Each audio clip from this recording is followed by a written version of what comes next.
going to die in there. Don't say I didn't warn you. Hello, everyone. Hello and welcome to another Infinite Ammo podcast. I am your glorious host, the Black Shadow, as we make a dive into our thoughts for the Back for Blood beta, which was released a couple of weeks or so ago. We had 8 days of getting to grips with the world overrun by the infected. While the cleaning has ended and Full Hope has shut its doors, we have convened to give our thoughts upon the beta, what we thought of it, what we hope they might improve, and ultimately what we think might be produced for the game come October 12th. We shall see how we go. Anyways, we're joined by our cast for today, opening up with Unlovable Boss, everyone's favorite Renegade Operative. Hello. I don't know about favorite, but what's going on, everyone? How's it going? And hopefully we have a great podcast tonight. I was trying to be kind. So. I mean, if someone else was here, then I would get like sort of ousted out last. But you know, that's a little inside joke. Brutal. Alongside us as well, being joined by AK Austin. Hello. It's AKOS, and I'm glad to be here again. And very excited since we had to delay this for a week, but we're here now. And last up is Cryo Gaming. Yeah, save the best for last. I'm just kidding. Hey guys, how's it going? I mean, I would say there's a best for last as we're missing someone, but if he gets here, I will berate him happily. Don't worry about that, kids. So, Back for Blood, as I say, ended about 3 weeks or so ago. I definitely had plenty. I mean, we all had obviously plenty of chance to give the game a spin on, Survivor, Veteran. Out of curiosity, did anyone here actually give Nightmare a spin? Nope. No, I did, and it is a complete nightmare. Even though I did solo the last level with bots. So it lives up to its name, huh? It's awful. It is. We'll get to it in the podcast, but I have my thoughts and what I need to say for that. Yeah, for quick context for that, Ren, that first level that we were we were on, that beginning part, the exploder spawns in at that particular location as soon as you open the door. So yeah, the first hallway. You know what? When we get to it, we will talk about it because I'm like, how is that even fair? Holy shit! It wasn't. I think that was the point. I think the point is there, but we'll get to it and we have our thoughts. Definitely so. So I suppose open up. It's your thoughts on the beta. Was it what you expected? I think going in, just opening it quickly here. I think there was a lot of different thoughts of what to expect from the beta. Obviously, not many people had a chance to try the alpha out. I unfortunately was one of those. So I had some kind of base going in, but I mean, I don't know how many people ended up playing the alpha. Not that many. And we had like millions of people give the beta a spin on one platform or another over the course of the 2 weeks, which I think is a pretty impressive number. But ultimately, that means all sorts of different opinions of what to expect, what to get. So, what do you guys think of the beta? I mean, I actually liked it for what it was. It really did feel like a modernized, more difficult Left 4 Dead kind of game. I mean, the quality of it was actually not that bad, to be honest. It did live up to my expectations a little bit, but there was a few things I was a little disappointed about, but that's for later on. Definitely. It's still enjoyable. Yeah, definitely. So Back for Blood is Left 4 Dead 3. So thank you much for listening to this podcast. We'll see plenty more to delve into that. We got a full show to go. It's the spiritual successor. It's kind of weird. We'll delve into this more because obviously whether it wanted to or not and the way it's but anyways, but we'll get into that as we go. Austin. So, as a person here who put probably 85 plus hours into the beta, I can safely say I quite enjoyed my experience with this game. Even with the gripes I've had, I feel like this is exactly how I envisioned Back for like a Left 4 Dead 3 was supposed to be. Back for Blood pretty much did what I thought what Left 4 Dead 3 should have been. So that kind of made me excited when I was watching the alpha gameplay via streamers, via Shadow here as well. So it was great. The beta itself, like even like it was, since it was a beta, there was their issues, but for what it was, it's like probably like a third of the game. So I'm pretty excited for the rest of what we have. Overall, if I had to give it like a rating, it was like a good 8.5 out of 10. That's a lot more than I think quite a few people that I know would have given it. Yeah, some people are like in the median range of 7s to like 6s. I think maybe even lower because, well, there's that sort of thing that we're gonna talk about later where people compare it to Left 4 Dead 2 and they say Left 4 Dead 2 is better. That's fair enough. Yeah, again, this is where it comes into, I think, there's a lot of different expectations, and ultimately, a lot of people's expectations are going to be on Left 4 Dead and Left 4 Dead 2, which you could argue might be fair. It might not be fair. It's kind of something they threw themselves into, which is like their own fault, you could argue. I mean, when you decide you're going to develop a game, you know, and basically part of your seller point is say, oh, hey, we're the guys who did Left 4 Dead, so you can trust to make a good game. You're drawing comparisons whether you want them or not. Whether they're fair or not, it's going to happen. So, like, it doesn't make a big difference to me. I suppose, as he is here, we've been joined by the tardy, exceptionally tardy Mr. Brandel. This is Michael. There we go. I'm sick, so I took a nap. Ah, fair. Our thoughts are sent to Mr. Brandel then and his family. Fuck your dogs, man. Give me your medicine. I took a nap with my freaking kitten. It was adorable. Fair enough. So Brad, what do you think of the beta? Like, how much of a chance did you get to play the game? I don't know how much you got to spend with the beta. I didn't play much of the alpha as much as I wanted to, but I mean the alpha, the beta. I played more of the alpha when it was out than the beta, but equivalently though, I put in at least about maybe 6 hours, more than that even. About right. It's still a hefty sum for for a beta. Like, I put in a fair few only because I was trying bits and pieces.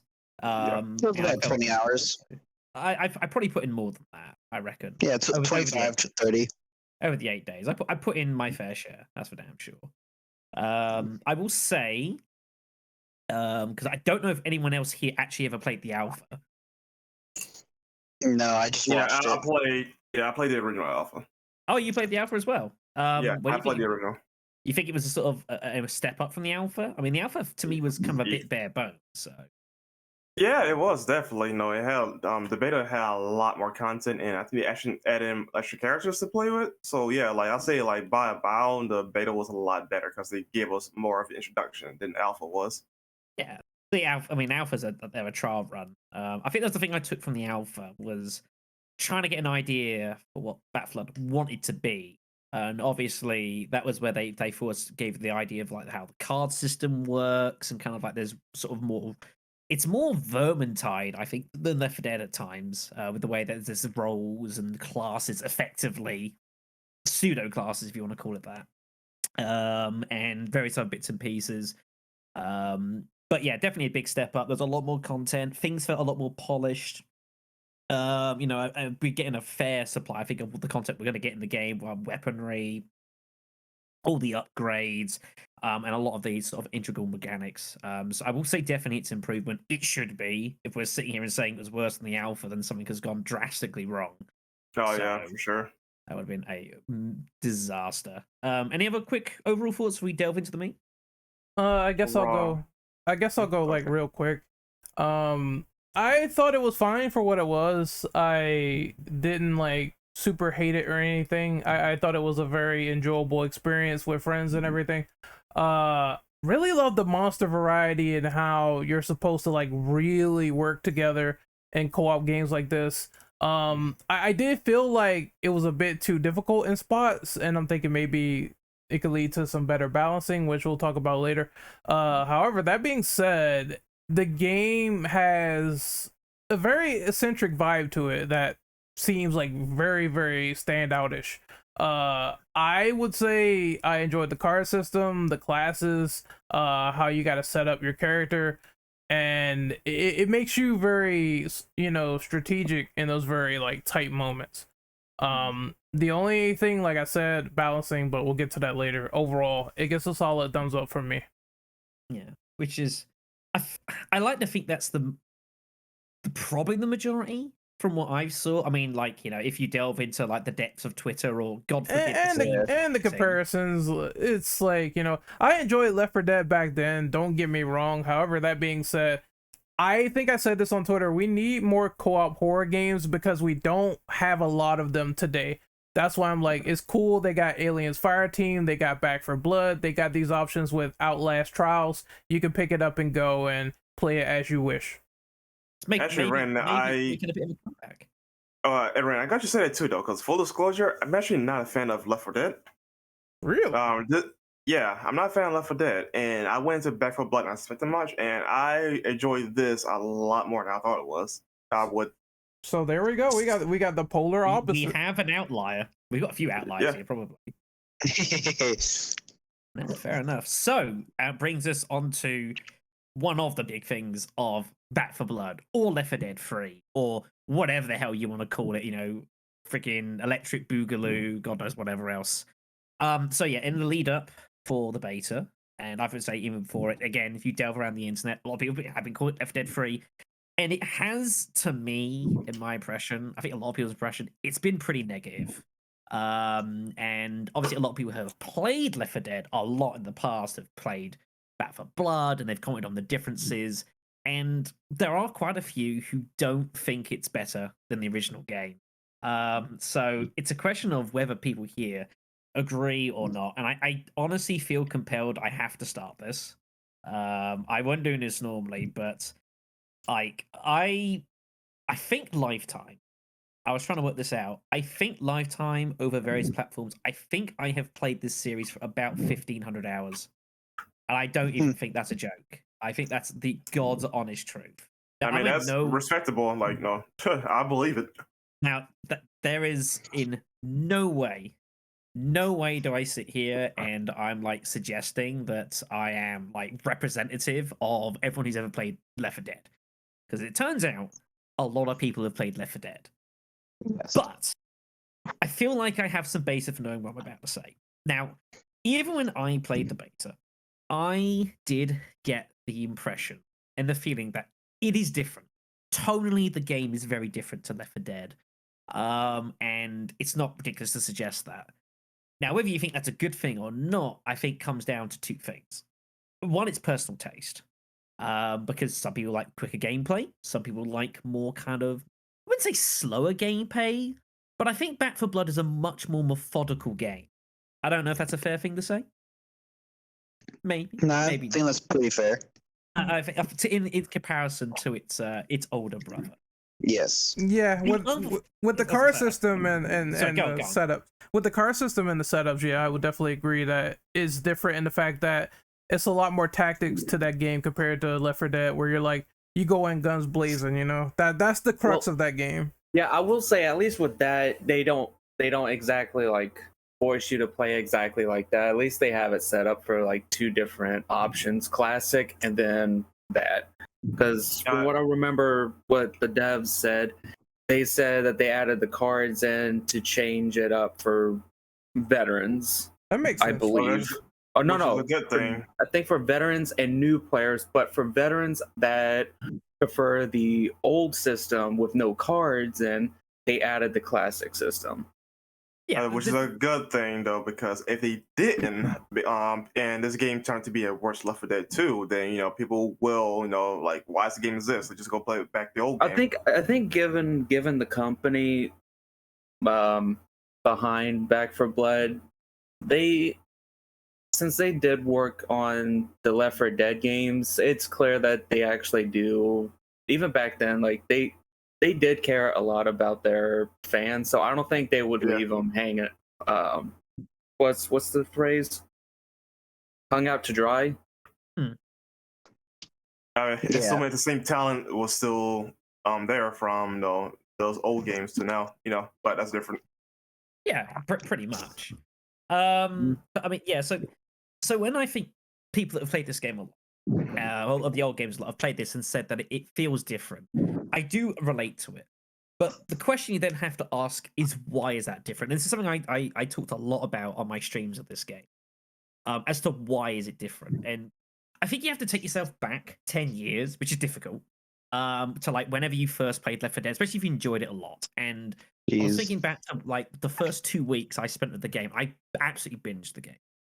And I thought about, why did I really enjoy it? Why did I keep playing the game? What was it about it that pulled me towards Left 4 Dead as a series? And I think what people forget is the absolute Left 4 Dead is a really easy, basic, simple game. You turn up with some friends, you buy it now for like $2 or however much it is when it goes on sale. It's like, like basically free. You sit down, you choose a campaign you like the look of, you pick a character that you think, oh, that kind of works. I like the black guy, I like the biker dude. Great. You pick them. You go into the campaign, you shoot some zombies, you have some fun. If the difficulty is too much, you can change it, whatever else. You literally just sit down and you play it. And you enjoy it. And for most people, I think it's a very entertaining, very enjoyable blast, and there's a lot for a lot of people to get out of. But the main thing is that it's simple, and there's nothing to it. It's not a complicated experience. I think what a lot of people have felt and realized, but not quite recognized, is that Back 4 Blood is a significantly more complicated game. You've got the card system. You've got ammo that's no longer universal. You've got weaponry that has all sorts of crazy upgrade, with modifications. You've got like upgrading your items. You've got more complicated systems for like how, you've got weak spots on specials. You've got all this stuff going on. And I think this is what is maybe being a turn off for some people, because they're used to just literally, it's like a sit down and play. Left 4 Dead is like an arcade game compared to Back 4 Blood. It's completely different. While the base concept is this 4 of you, you're taking on the infected, and that's wonderful. That's great. They're two, I think, more fundamentally different games than anyone really cares to admit. And I think that is what is causing some problems for some individuals.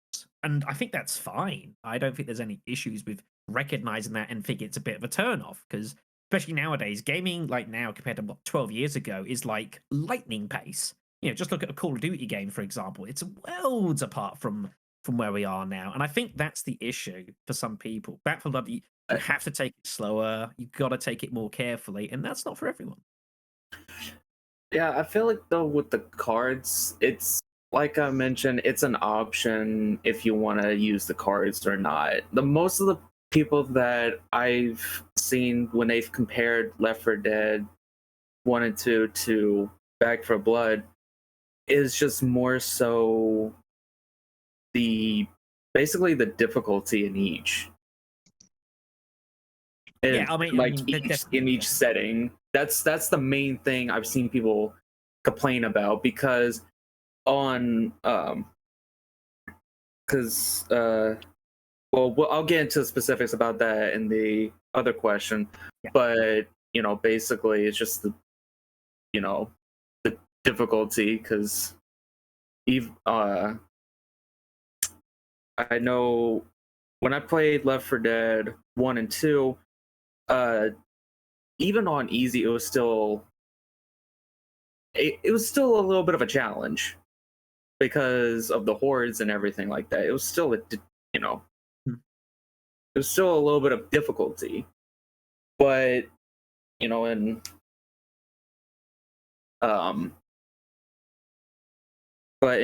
Back 4 Blood, even when you play it on easy, there's like little to no zombies, creatures. Yeah. It's just bare. It's like bare minimum. It's like, where's the challenge like the Left 4 Dead games on easy? Because I mean, I was a first time player of Left 4 Dead like sometime last year, I think, and first time I played Left 4 Dead 1 and 2, I was having issues with some parts on easy because of the swarm. And I played Back for Blood, and I'm like, okay, easy is just way too easy. Then I played it on medium. I'm like, whoa, kind of tune back a little bit, because even Left 4 Dead, it still was more challenging on medium, but it wasn't like that to where, oh, you got smacked, oh, you're just done for, just give up, just put your controller or your mouse and keyboard down, just let it happen. Yeah, no, I think a lot of people, I don't think I've met anyone who says that the difficulties are quite right. Like the jumps from Survivor to Veteran and Veteran to Nightmare are like different games. It's completely astronomical. Yeah, they really are. I don't know why you would make them so drastic. Yeah, but I mean that's what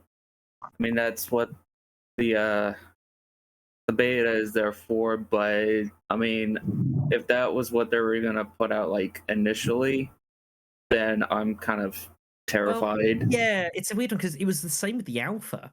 The alpha was very similar. The jumps, the difficulties were huge, and personally, for me, although again I've played absurd amounts Left 4 Dead, you go from Veteran, which to me is kind of easier than easy in Left 4 Dead, because you don't get horde rushed as much. You know, it's not as adrenaline. You know, there's a lot more narrow corridors. There's a lot more opportunities to funnel. There are some open areas, of course, but nowhere near as much in the game like Left 4 Dead.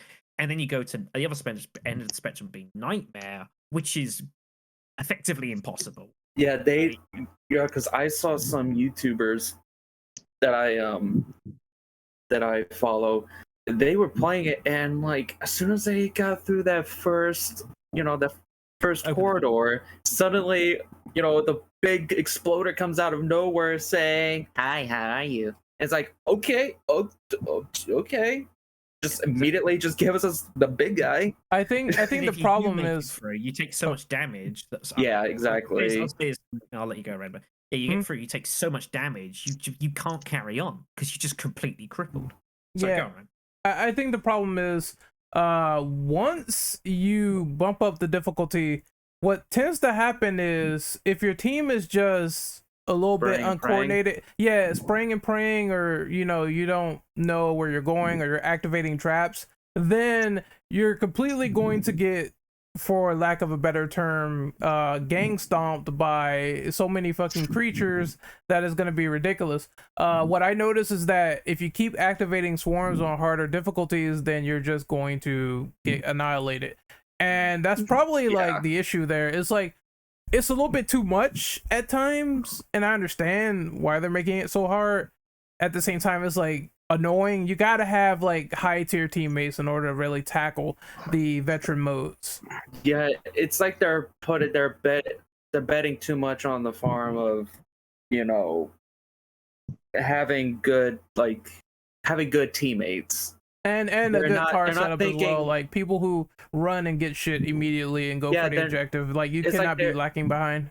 Yeah, they're only thinking about like one or two variables, and I understand about like, there's only so much that they can really like focus on trying to make it simple for everyone who's playing it, but you still got to think this kind of game where you can team kill and everything like that. If you're gonna play it on a high difficulty, and the team damage to each other, it's very high. Friendly fire is very high. You're gonna have a lot of people just going into those random parties and just purposely kill everyone. The trauma system really fucks me up, because it's like, if you lose that health, that's it, and you constantly have to buy it back, and it could be a challenge. It could be very annoying. Yeah, and for me, this is just like a little nitpick. I'm just not I don't like how, unlike Left 4 Dead, if you get smacked by a zombie, even if you bash your way out, it still slows you down way too much. and I don't like that. It makes me feel like, okay, what's the point in fighting? But it's difficult. The problem is it's hard to outrun stuff though with Battlefield. There's a lot of situations, especially the hordes, where you're kind of forced to fight or at least do something. Well, I mean, the thing is though, even if a zombie smacks me and I bash them, I'm still like incredibly slow. It's like one zombie doing all of that. It'll be different if it was like 4 or 5 zombies, and I'm like, okay, that makes sense. But if there's just 1 or 2 zombies, and I'm just getting like hit once or twice, and suddenly I get really slowed down, and then I have a little bit of an issue because it makes me feel like, okay, I'm getting slowed down. Now I'm getting swarmed. There's no point in me fighting it off. I'm just gonna put down my controller. Yeah, it's not an easy experience. So Back 4 Blood is not an easy game. Like on the easy, you can do whatever you want, but once you like turn up the difficulty, like you've got to play serious. And I think that's fine. It's just the problem is you've got 3 difficulties when you probably have space for 5, maybe 6. And that you don't want 5 or 6 difficulties. It's called you need to tighten these brackets up a little bit because it's a little bit too insane currently. And if that makes its way to like the final product, I'm gonna be a little worried about that. Yeah, because out of all the games that I've played that had multiple difficulties, medium was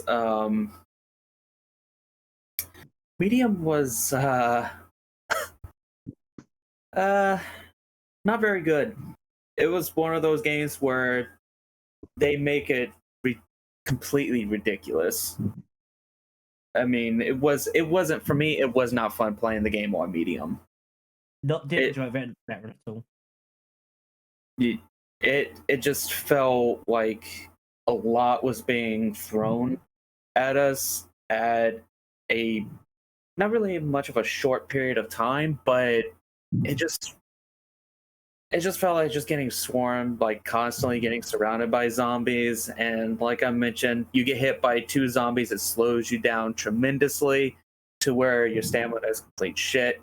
And that's when you're like, okay, I'm just going to put my controller down because even if I bash, I'm going to be extremely slow and I cannot get out of the way. That's probably one thing is the stamina system. Is if you don't have the cards for it, it's... Yeah, that's one thing I don't like about Back 4 Blood. The game relies too heavily on stamina. Whether you're punching something, it takes really like a good amount over and over, repeat punches and whatnot. Sorry, that's not for me. They gotta tweak that by the time the final game comes out. Yeah, the one takeaway I have for this game is that they have clearly made an effort to just make like your general zombie like way more dangerous than it used to be in Left 4 Dead. Even in Left 4 Dead 2, where you play on expert and you get hit by a zombie, just any old zombie, and you're dealing 10 or 20 damage. Like to me, if you're playing on veteran especially, and you start taking on like the ferocious or the like, especially the monstrous General Ridden, like they are so dangerous because they have tons of damage. The trauma damage stacks up. They have a lot of health as well. That's the problem. They're really spongy. When they're monstrous, they are significantly dangerous. I would argue with the Back 4 Blood, it's turned everything on its head. It used to be a game with Left 4 Dead of you versus the specials. Like a lot of the time, like if you're losing the campaign, you're losing it on the commons. The specials, with your brews and that are kind of almost there just to like mop things up. I don't know if everyone else has that sort of yeah, I was thinking the same thing because the bruisers, like when you face like a couple of them in the row, you're like, oh my god, these guys are insane. But when you have like the right mindset and the right like strategy against them, they're almost a cakewalk. Like if you have a good team and coordination, you can take on the special infected pretty decently in Back 4 Blood, even the ones that are kind of tanky. The common infected just get so like sporadic, and I've tend to notice that their AI just when they're running at you, they tend to flank you for like some weird reason, instead of going straight at you like a normal zombie would. And so you're shooting, and they go out of your peripheral vision no matter what you're doing, and you're instantly getting hit in the back. That's why when we were playing, you're like watch your back. I'm like this guy wasn't here 2 seconds ago. Like we're seeing all the zombies in front of us. Like it gets insane at how much they flank you. It's ridiculous. And that's like one of the main reasons why the common infected are so tough in this game is because, at least in Left 4 Dead, compared to the two, Left 4 Dead, they mostly just run at you. And when they're coming, sometimes they're coming from behind you, they like to get in front of you to stop you, which I kind of liked about Left 4 Dead. It was like, oh, like, I want your attention. I'll shove you back. And this one, like, no, I don't want your attention. I want to freaking just be a douchebag and hit you in the back. Like, it gets ridiculous sometimes. But that's how I felt about it. Punching does not work for me for some reason. I just get killed. It feels very. Yeah, I just feel like it's inconsistent. Yeah, you need the knife or you need a melee weapon in that scenario. Yeah. And that tends to be like mostly better in terms of like hoarding off enemies. Like I saw people with like melee builds as well, and they were really fucking good like at handling enemies. Potentially. But yeah, definitely. The problem you have is like when they get up to you, like it's hard to do anything about them before they hit you. At least with Left 4 Dead, like if you weren't moving, because the way the AI worked, or the infected work, is if you physically weren't moving, they would have to run up to your face and then start their attack animation. If you're moving, they'll do attack animation while they're running at you, so they'll hit you like as soon as they touch you. But that was always the trick with Left 4 Dead, is you don't move when you're surrounded by a horde, and they have to run up to you, and then they start the attack phase, and then by which point you've already killed them. That's something you definitely couldn't do in this game. Like if anything got anywhere near you, like you're in serious danger. Mm-hmm. Serious danger. So one thing I am curious to ask about Go ahead. is, because it's something, again, I think a lot of people are more positive about overall is the fact that there's now role systems with all the characters. You've got like you've got your healer, you've got your marksman, you've got your stamina people. Do you think this is a good idea, or should it just be anyone can do everything? I think this is a great idea. Like I said, when I said about Left 4 Dead 3 being like this, where I thought just bring back the Left 4 Dead 1 and 2 characters and have them do certain special things. Like Coach was really good with certain melee weapons. He would just destroy hordes with it because he was just so good. Or Ellis with certain weapons he was really good with because, he's a redneck hillbilly. He enjoys this.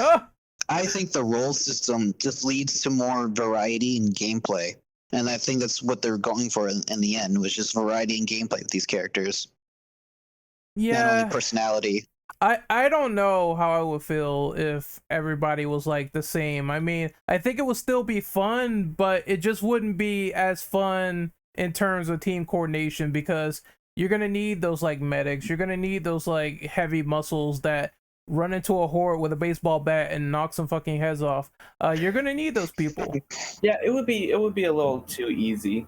Yeah, and it's like, if I could do everything, then what is the point of even, having some sort of adversity when facing against enemies? But this worked in 2008. Why doesn't it work now? Well, yeah, but it's just a lot more fun. It's like, if it gives me a little bit more room for failure, and it gives the team a little bit more room for failure, and we can grow and figure out what the hell exactly happened, then I like that challenge when it is presented in a good way. I think the problem is just how they balance certain things out, which is something we covered in the last topic.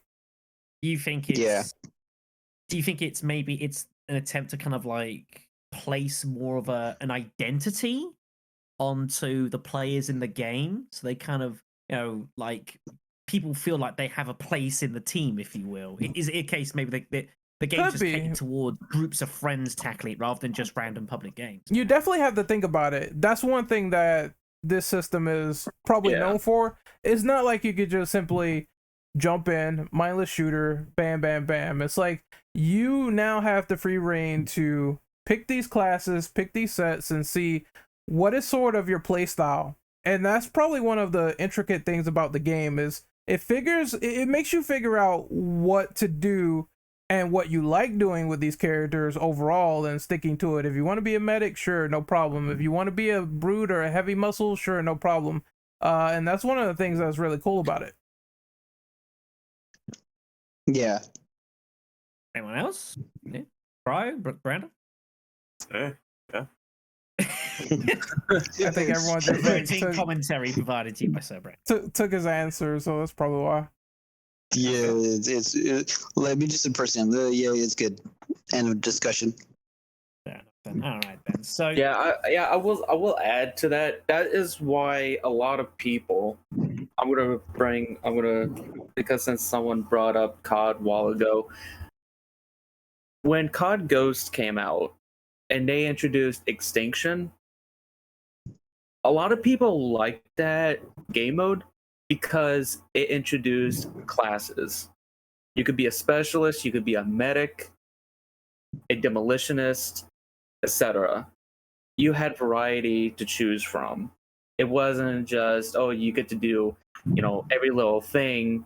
The game mode actually required you to work as a team to get to the objective, finish it, and get to the exfil, which was the start of the map. Yeah.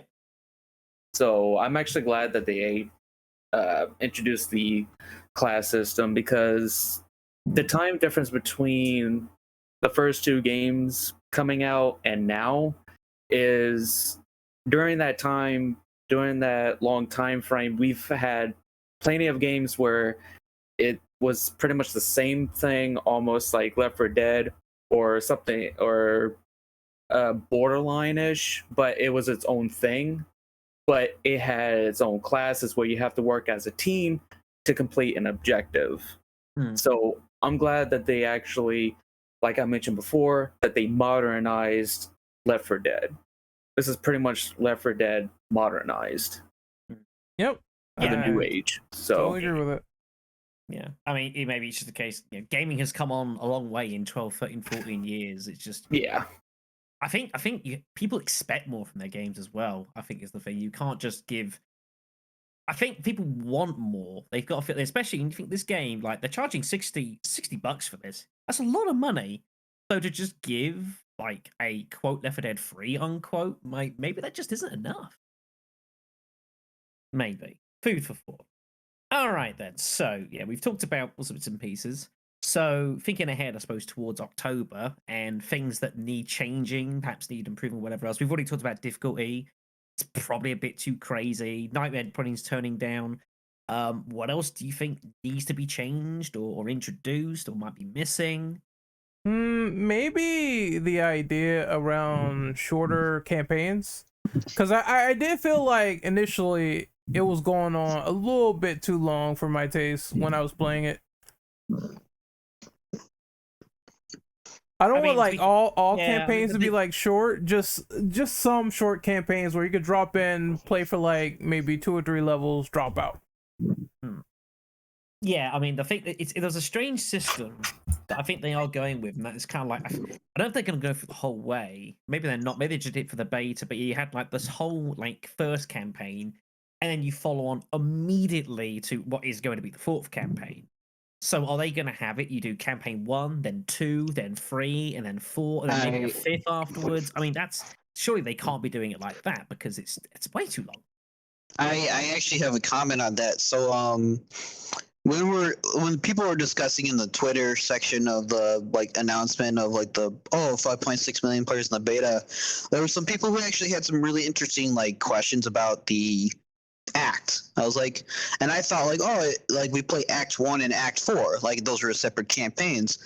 It turns out we're still in Act 1. We're just in Chapter 4, Mission 1, 2, and 3, and 4, which has me to believe that there might be more than one act with like there might be an act that has 3 sections. There might be an act that has 5 sections. We don't know.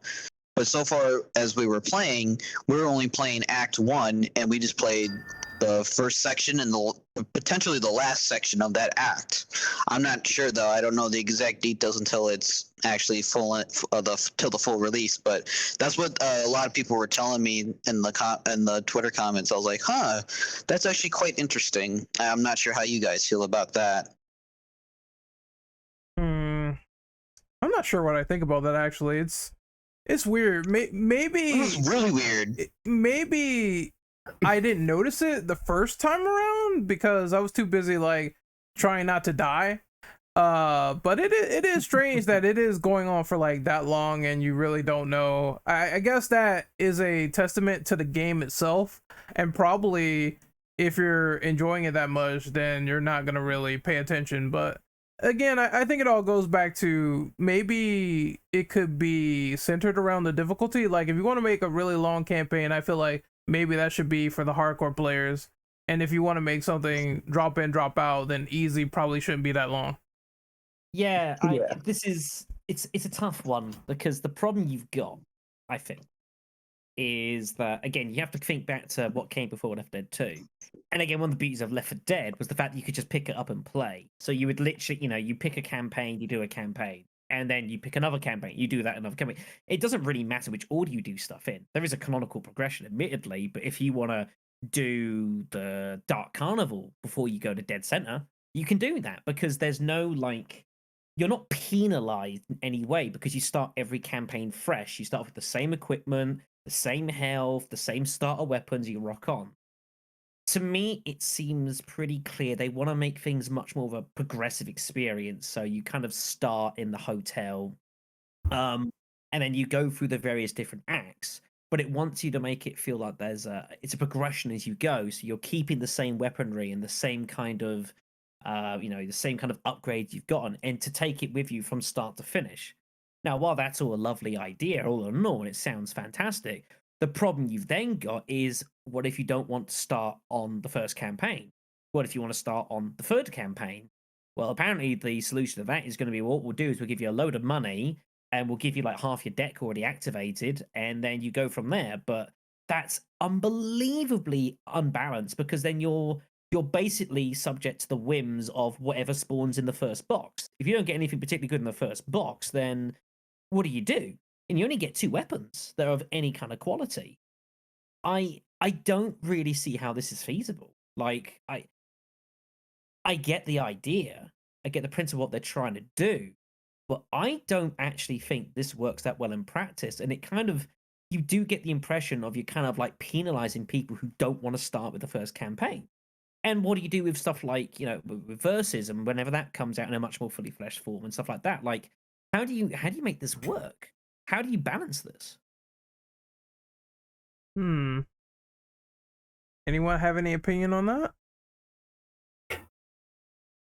No? Nah. That's fine. That's fine. It's fine.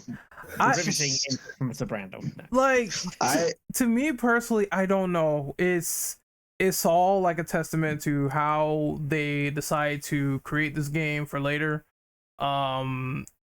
Again, I get the sentiment that maybe some players are going to be a bit disenfranchised when it comes to trying to get into like later chapters or not wanting to do this or do that. But I don't know. I feel like to make a good online game, you should be able to cater to most people. And if people don't want to be in those lobbies, they should be able to opt out, no problem. It's all about, parameters and what you got set up and how things are going to go for the entire playthrough. Yeah. There was something else I noted as well, is the fact, because like, I think their defense for that is they'll say, well, like if you, when you quit out of a campaign, it like saves your progress and then you can rejoin at a later point. But the problem with that is at any point you come out of a campaign and you go back into it, you lose one of the strikes that you have for the team. So you basically lose a continue for quitting it and carrying on at a later point.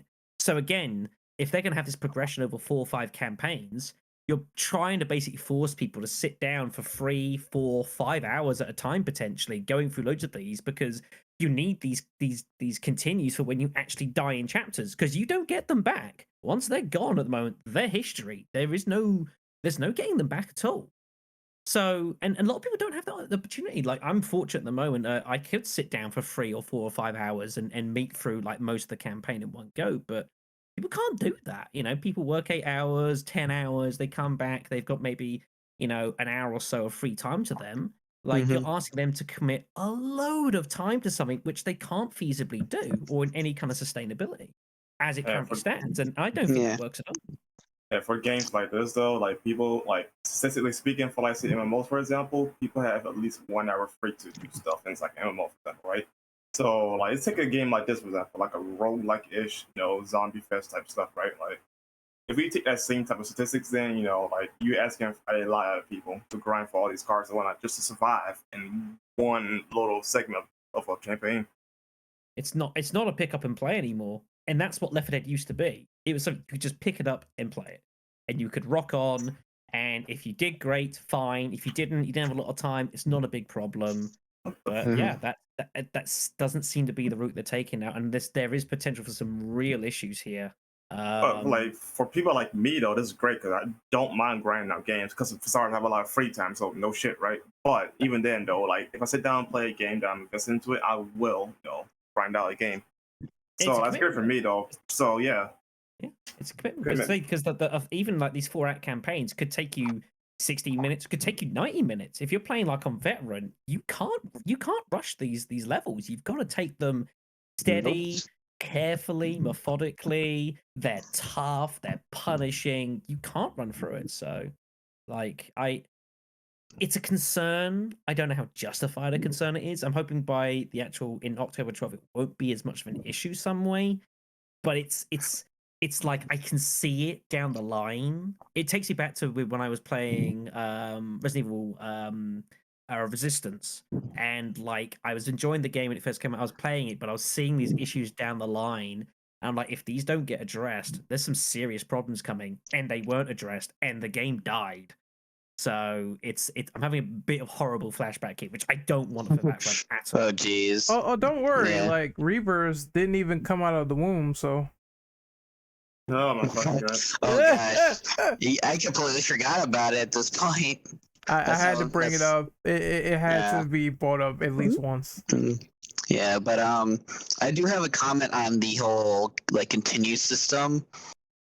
As you were talking about, I was just thinking like, what would be a really good way to deal with this? I was like, why not just have after every level just have a time limit to like, oh, if you want to quit out now without any penalties, here's your time limit. And then if you do it, it'll give you a warning like, oh, you're past the time limit. If you do quit out right now, you will lose a continue or whatever. I was like, I think that would be a really good system they should do. Or maybe just have you quit out when you're in the safe room and you haven't opened the door yet. Exactly. That would work too. Yeah, that would exactly work. That'd be a reasonably safe system. If there was a system on making this like start to finish the whole way through, rather than starting again and again and again, then you have to have something. Otherwise, it just doesn't work. And I'm sure it's also a very easy system. It's just a couple. All you have to do is do some lines of code and then do some system errors checks, and then boom, you just test it and boom. Well, I wouldn't say it's easy considering that's a lot of work. I'm just saying, like with the type of team they are. With the type of team they are, they can easily have many people tested and fix it up within a month or whatever, how much time there's left, or have a future update about it. Yeah, but there has to be something.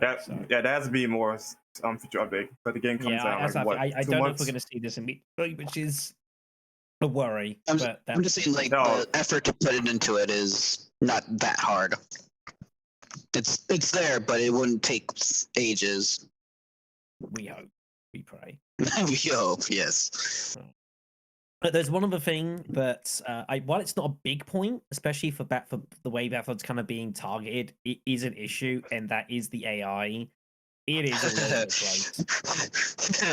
right. Playing on easy, I get hit by a freaking horker, and I die every time because the freaking AI don't push me once. It's ridiculous. It's disappointing because like I look at the because you look at the crossplay for this game, which I think for a beta has been astonishingly good. And it gives me euphoria. And then you look at like the AI bots in the game currently, and they're just not good enough. And they weren't good enough in the alpha, and they haven't been good enough in the beta, and that's a concern because there are times you're playing publicly where people are going to drop out, and if and like I like the idea that if you have got bots and one of the characters that are playing dies, I like the idea that you can temporarily take over one of the bots. I think that's a good system, and they need to keep that. But they're not good enough. They don't understand really how to kind of defend themselves. They just get swamped and just don't seem to have any idea what they're doing, and it's very disappointing to see that. Like it should be. It's just not good.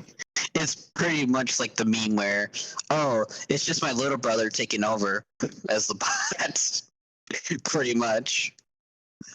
I mean, I don't know how much any of you guys had chances to play with the AI, but I've had many because I soloed a lot, and oh god, you can't play a veteran. You can't play a veteran. They just die too quickly, and they can even shoot you in the back and it hurts. It's ridiculous. If they're gonna if they have to fix the AI, all they have to do is just tweak up how tweak up their systems. Make sure that if they recognize that they're being hurt, that they try their best to like completely go God mode as best they could to get away, and not just get swarmed. In the words of King Shark, bird. I hate y'all. God damn. Damn. Bird. New friends. All right, now I really hate y'all. It's gonna turn into a King Shark podcast. Not much. Fake friends. Oh, damn it. That doesn't even look like me. But yeah, that's the only absolute damning thing I would say about this game. It's not good enough. That needs to be improved. It's just not good. So I think it's been very apparent. There's been so many people I've seen with like forums and like actual they took screenshots of feedback of entire paragraphs saying like the AI needs to have this fixed. They need to be very similar to this. Yada yada. I'm like, the AI doesn't work. The AI doesn't work in its corresponding difficulty. Yeah. Even on easy, it's like you can see them. There's just times they just don't seem. Now, I'm not saying Left 4 Dead they're perfect, and to be fair, like Left 4 Dead bots got a ton of stick, which I think is unjustified. They work differently than human beings. You just have to understand that and work around that. But they're just not good enough. They have to be better. Otherwise, it's just in public games. It's like you're basically beholden to everyone staying, and if people leave, your run's dead, and that's no fun. Actually, I got lucky. I got lucky on easy. I think I was playing on Survivor. I think it was either Survivor or Veteran. I don't know. I just played the game like as it was. I didn't mess with the setting, and the bots actually did stuff for me. They can sort of look after themselves on easy. That's because nothing hits like if any kind of danger, and there's not really enough stuff to worry about it. So they can kind of. They're not good. But there's nothing to really particularly challenge them. But once you they weren't acting like they were dumb. They weren't acting like a box of rocks. Yeah. The thing to note is that what I've noticed when I played Left 4 Dead, because that was like one of the very first multiplayer games I've ever played when I actually had like Xbox Live when I was like 11 to 10 years old. Funny enough, I played Left 4 Dead 2 a ton. I've noticed that the bots, if you get grabbed by like a smoker or a hunter, it's like almost like after a certain like amount of time, like after like 4 or 5 seconds, it's like it seems the bots are like they notice it and then they save you type of deal. Where in Back 4 Blood, you get spit or grabbed by a crusher or a horker, and they just like all three of them like gather around you looking opposite directions, and they're like, look at this dumbass. it's oh my God. It's a meme at this point of how dumb they are. It's a meme at how dumb they are. And with Left 4 Dead, like I think they had like a mini system where the AI would like after a little bit they'd be like, "Oh shit, our player is in trouble. We need to save him," and that's what they exactly do. All the boss are useful for is for me to like soul jack into Holly's cheeks, and that's it. It's the only thing I can do because they either end up dying or just wandering around like idiots. I saw that in our playthrough, so yeah. They were buggy too as well. Like I had they were buggy, especially taking over the bots. Like it also was buggy. I had one situation where I remember. I think I took over. I forget who it was as a bot. They had like an LMG, and they allegedly. I think it might have been Holly. I don't know, but they allegedly. I think it was Holly. They allegedly had about 65,000 rounds for their LMG, which then almost immediately turned into 0. Yeah. So yeah, that wasn't too good. And like she had a bat, and I was like, I don't really do this. It's not my thing. So that. I've had a glitch where my health bar was going across the screen one time when I was doing a matchmaking game and everybody left, and I died. I took over a bot, and I think I was Evangelo, and my health was 999, and the health bar was like across the screen for some reason. There was I went down as Evangela, and it just reverted back to like, oh, I have like only 45 because of my trauma. I'm like, I wish I had that 999. It would be great. Yeah, there's going to be bugs in the beta. That's the thing. That's going to happen. It's ironing these out before the whole release comes out in 6 weeks. But hold on, I want to diverge into a side question. Has anyone else seen any other bugs that probably should be mentioned that the developers should fix? The obvious notable one is towards the back end of the open beta, the finale broke completely. Yeah, that was something. And the last day and a half or so, the tunnel where everything comes out of, the AI gets stuck. Forgot how to path out of it and just they all stuck on each other. Basically, they all spawn in the exact same location with a few stragglers coming from the sides, but that's about it. This is my life. Yeah, and like I even had a Horker was like in between like the like top left shack, and he just couldn't move because his AI was like bugged out. And I was like, huh. And I was like, okay. And like I was able to do my solo nightmare just before like this happened. And so it was like, huh, I kind of bite the bullet, but at least I can now just grind the rest of the beta, get all the cards without having to waste it on the finale where either the AI is going to screw me over and not protect me while I'm loading the shells and such. But that was one of the biggest bugs. I had a bug where my guns kept disappearing, and so ADS was kind of bullshit. Other than that happened to me as well, where resources would disappear right in front of me, like literally go into the ground and disappear. Yeah. We also had the bug where we thought somebody had a health kit and they didn't. That was unfortunate and saddening. One last bug that I can remember noting is that I think I killed a bruiser and another one spawned right on top of it after I killed it. It was very obscure, but it only happened like once when I was playing. Yeah, I don't think there was as many. I didn't come across as many as I was expecting. There was definitely some graphical issues here and there, a few other bits and pieces, but it wasn't too bad compared to, say, some other notable games that have been managed to find full releases and be unplayable. I won't name any names. They know who they are. Just do not get this game on PS4 or anything like that, because that performance was awful. Like the difference between like console and PC is starker than I realized. That's exactly why I want to get on PC. Yeah. You know, if my Game Pass holds up by then, I will get on PC. Sorry. Oh no, you're fine. I was just gonna say I played the beta on the PS5. Yeah, I had personal issues with the whole fact that I was shooting someone in the ass and the blood splatter was like not even hitting the ground. So...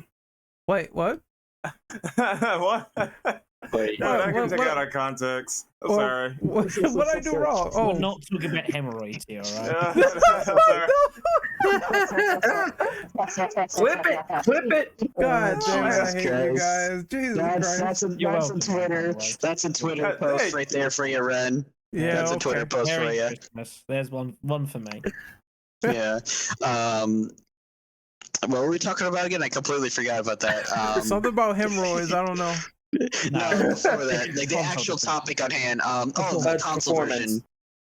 Performance, correct. Xbox was actually decent. Like, we didn't have terrible drops, and I'm playing on like a fucking base factory one, and it's like over 8 years old. I've had this thing for like almost a good third of my life now, and it's held up really well. And playing the game, Somehow like, I think that. I'm like, honestly, the lowest frame drop I had was like during when there was just a bunch of fire, and it only went down to like probably like 25, 22 FPS, and then after a little bit went back to 30, was stayed 30 for the most part. It was actually not bad performance for having a Xbox One base factory build. I mean, I do wish I'd stress tested the PC version a lot more than I ultimately did. But I imagine there's plenty of people who did stress test it plenty, so it's like fine. As someone with a 1050 though, the game ran like very low frame drops, probably like literally 2 frames. To be quite frank. Yeah, like I say, from a technical standpoint, I think this beta has been fantastic. But from other standpoints, it's a bit dicey. But I don't think anyone can say that from a mechanical, technical standpoint that this game is not good, because I think it's fantastic. It looks good. Whether you say it feels good is a bit down to preference. There's some design choices, fine, but it runs buttery smooth. And again, the crossplay for a beta is fantastic. Like, I mean, I didn't actually think there was going to be crossplay for the beta. I thought they were going to save that for the full release, but like, nope, we're going to trial it in the beta. And I was like, this is probably not a good idea. And it was exceptional. It's almost as like the same notion as like Japanese fighting game developers actually putting rollback netcode into their fighting games at this point. It's like, oh, crossplay, huh? That's something we should dive into, even though we don't do it much because we are idiots.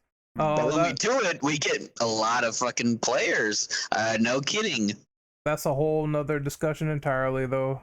I'm just saying, like, the whole idea of like crossplay and rollback netcode is like kind of similar, like situations where they just don't do it much because of holder companies and producers saying like, nah, we don't want this, and like Sony being stingy as fuck. So here's the thing, I do think that they should consider crossplay because it's the only way to keep the game alive after launch, and that's probably the only reason why it was super good in Back 4 Blood is because they considered it, tried, and we got to play with each other. Like, once it's not in, it kind of sucks that we can't do it. We got to be on the same platform. So my friend, could you rephrase that?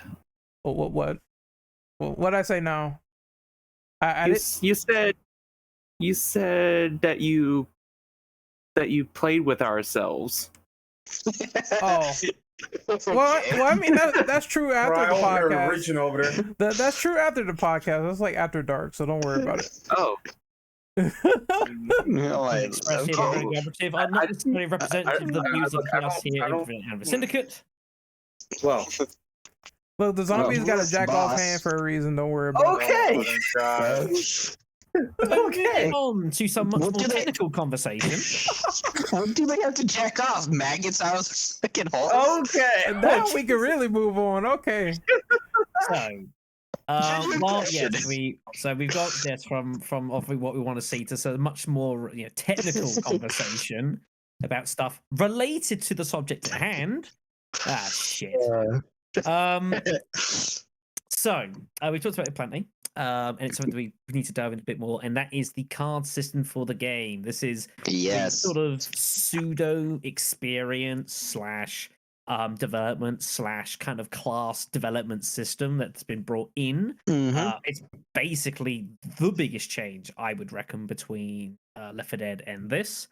And it is a barrier of entry that anyone who wants to play this game for any length of time is going to have to delve into. We've already suggested that probably this game is probably better for having this additional sort of mechanics involved, but what do people think about the card system? Is it too much? Is it maybe too complicated? Did you understand it? Did you delve into it? It was interesting. It was interesting. I did like the concept of it. And, I mean, it's not just the players put down a card and there's a modifier. I mean, the cards that the players get is positive. So like you could have fast reload and everything like that, but then the game could say, guess what, bitch, you're gonna do that? All right, we're gonna give our creatures like double the armor, stuff like that. Like the game, it goes, oh, you want a positive? Okay, we give you a negative. And I like how it's just not just positives, it's just also negatives. And also the fact, like I mentioned at the start of this, that you get an option of whether or not you want to play cards, or if you just want to have the classic system.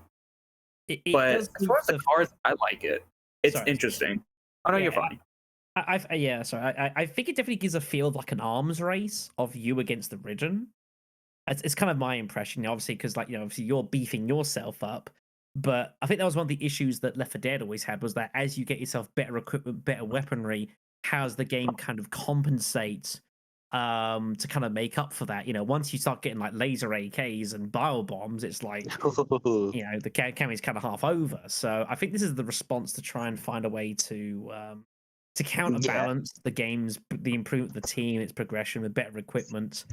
I think that's kind of one of the things it's trying to counteract. Yeah, I actually when I was like experimenting, because I was starting to play a lot more veteran to see how many cards or what different cards they had, and it was very limited because I think it was the beta.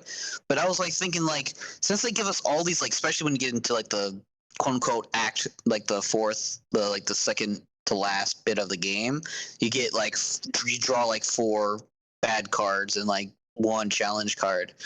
And it kind of gets kind of ridiculous. And I was like, well, this starts getting a little bit more unfair, and it starts like the balancing starts to sway into the enemy side, which is fine as long as it's not too much. But then it starts getting too much when you get on and sometimes in veteran, like you get mist, ferocious, and monstrous ridden. I was like, and I was like. I was thinking to myself, I was like, well, a good way to balance it, to make it fun, why don't you have where you can get it like 1 or 2 like good draws, like you get good cards, like, oh, there's more copper in the game, like you get ready to be like a bounty hunter. Ridden will give you, like, killing a special Ridden will give you like an extra 20 copper or something like that. Or, oh, there's more med kits, or there's more medical supplies, or there's more weapons that spawn. Like, stuff like that would actually make variety even better, is having good cards. You just don't get as many as bad cards. Like, you get 1, maybe 2 in a level. I think that would be a really good like way to spice up having good and bad balance. That's how I feel, honestly. I think it would lead to more, you get, like, it makes it more RNG, but we've already played the beta, and it's like RNG hell is a good part of it. Yeah, I honestly, with the cards, it would have been better implemented if the difficulties weren't so inconsistent. Yeah, exactly. If the difficulties actually were better implemented, and then the cards would have meshed at least decently. Because some of the cards that we've seen, that's probably just like the tip of the iceberg for the final game. Maybe they just wanted to show us the cards that they were thinking like, maybe we should, do you think maybe we should keep this the same? Do you think maybe we should nerf this card? Should we buff this card? Etc. Because sometimes that's what companies do in a beta. They just give out like a small fraction of what the final game gets, because they don't know, should we actually just keep this the same? Should we just lower what it does? Should we give it more rewards, etc.? So that way they know for testing, because during this entire thing they're conducting their own tests. They're gathering the results. Because everything that we use, all the cards and the weapons, it ends up getting fed into their system. So they're like, okay, we noticed that people are using this and this. Let's take a look at how much damage it did to the zombies. They're like, okay, we can understand why people were using this. Let's just nerf it just a little bit. I guess, and then they fixed it. Yeah, I guess Stuff like folks. I guess folks don't care about it because they either just want to shoot things with no interruption, or they don't want to read it. From what I noticed, for me personally, it's fine. I didn't have much of an issue with the card system. Yeah, like same. I got what was going on. I picked up the cards I wanted. I traded out my deck. If I wanted more damage, I do this, or if I wanted more healing, I do this, or more stamina. It's very relatively simple to understand. It's not like a high complex RPG where you need certain builds in order to go into a battle, and if you don't know what you're doing, you're gonna get squashed. It's not like that at all. You definitely do need some knowledge going into it, but you can basically marry this with your character and your build, and it's very good. Like, it's very simple to understand. So I can see both sides. Really, I can see the side where it's like I don't want to really read, I want to shoot. And if you feel like that, there's classic mode. But if you do like that attention to what's going on with your cars, then it's very simple to get into. Especially if you already like modifiers in games. Like, like for example, like people that play games like Destiny or Destiny 2. You know, when you play Nightfall, the higher you go, you know, the more modifiers that you have. If people like modifiers like that, then they're obviously they are going to like the car system because it's going to give them more of a challenge. But also for people that like Left 4 Dead 1 and 2, this gives them a little bit of even more of a challenge. There's options. Yeah, there's options, and options are really good. I would not take that away from the game. No, that's options should be a huge part of a lot of games like Back 4 Blood. Yeah, exactly. The more options that you have, the better results that you get.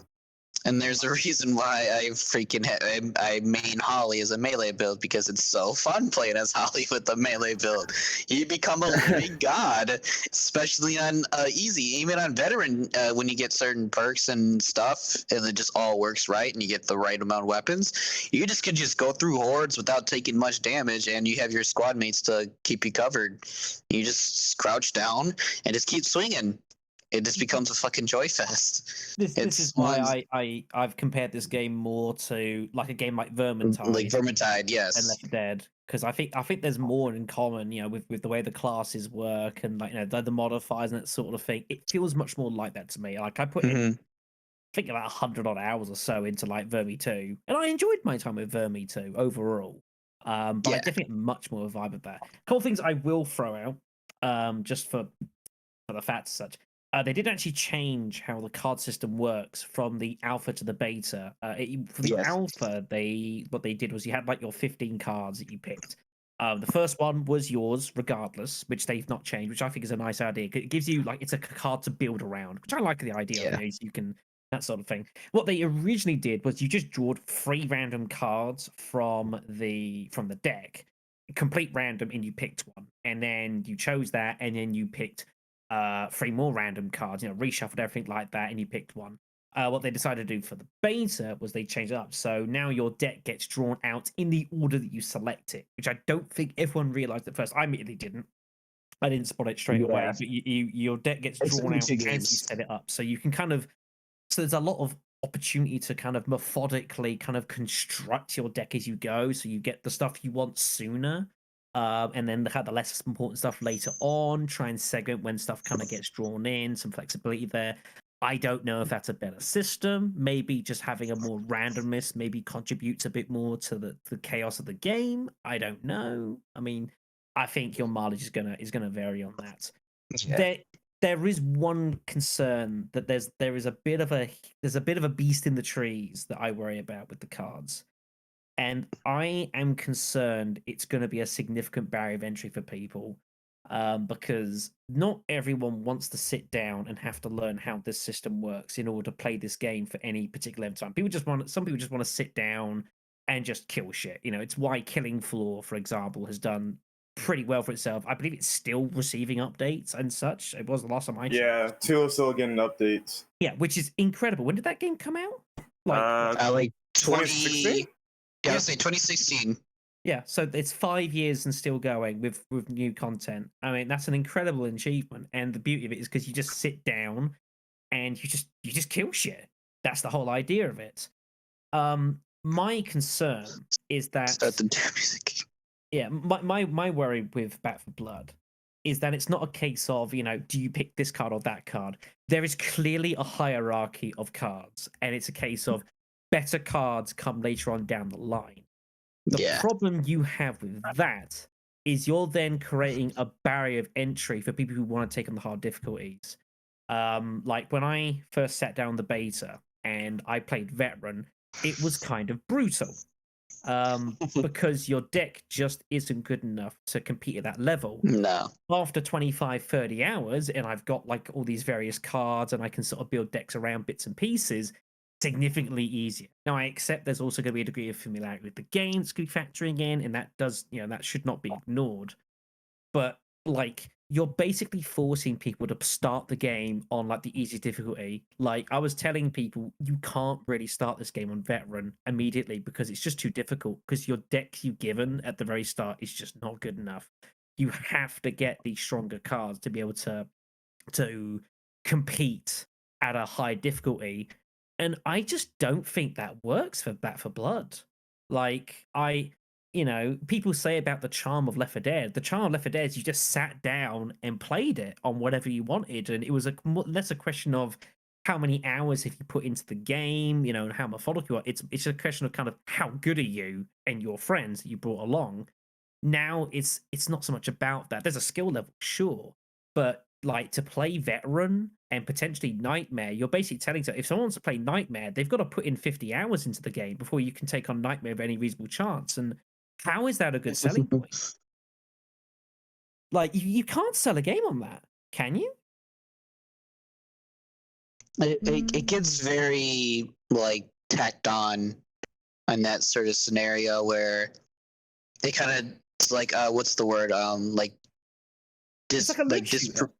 Yeah, it's like almost system. It's again, I think of Vermi 2, for example. If you want to take on hard difficulties, you have to get like some of the best equipment that you can, and to do that takes hours and hours and hours of playing through campaigns and getting loot boxes and doing them until you get something that you really want, and then you can advance. Like, is this the route Back 4 Blood really needs to go down? Like, it just, I don't think it works, and I'm a little worried that 2 weeks down the line, 4 weeks down the line, that this has become an issue that's going to become more apparent. And if it does, what's the solution? Do you just suddenly make stuff? Do you just unlock all the cards? If you do that, what was the point of playing in the first place? Like, you're artificially leveling the playground when you've designed a game to not be like that. And it's evident as well with Versus, because you play a game in Versus and you've got all like 160 odd cards at your discretion and disposal immediately. So it's obvious that for the campaign, again, they're going for this progression system. But then if people like myself want to take on the game at the hard difficulty, I'm staring down playing for 30, 40 hours before I can conceivably do it and think I have a realistic chance of beating it.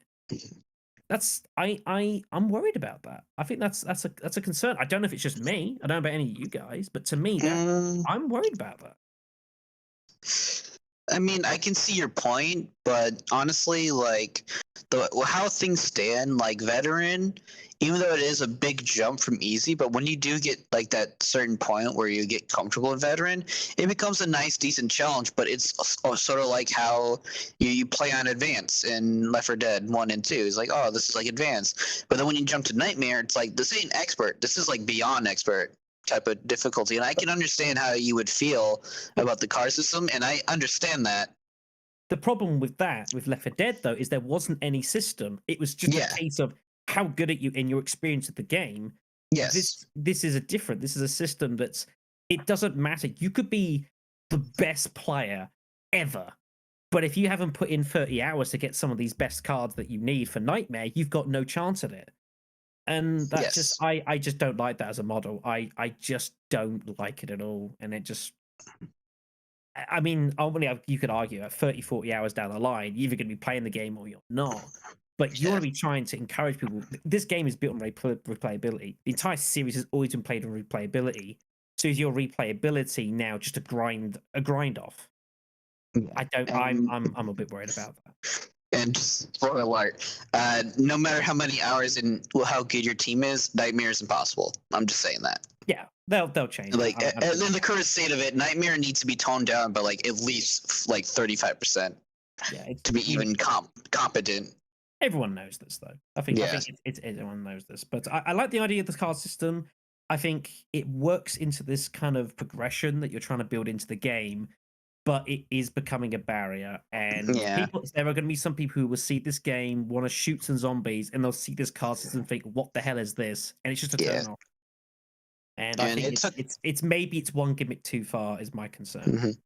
Yeah, and it took me about like I said, 85 to 90 hours to 100% get all the cards. And that's because I mostly had to play out solo easy because every time I play veteran, the randoms were just not doing it and I would be stuck with bots. And I can get past much on veteran with bots, so had to play on solo easy, and that was a slogfest. But when you play on veteran, it just completely almost doubles your intake in the same amount of time. So if you want to average it, it takes about like 65, 60 hours to get everything in the beta, at least the beta. Probably double in the full release. Minimum, I would reckon. Minimum, yes. Anyone else have any thoughts on the card system before we move on? I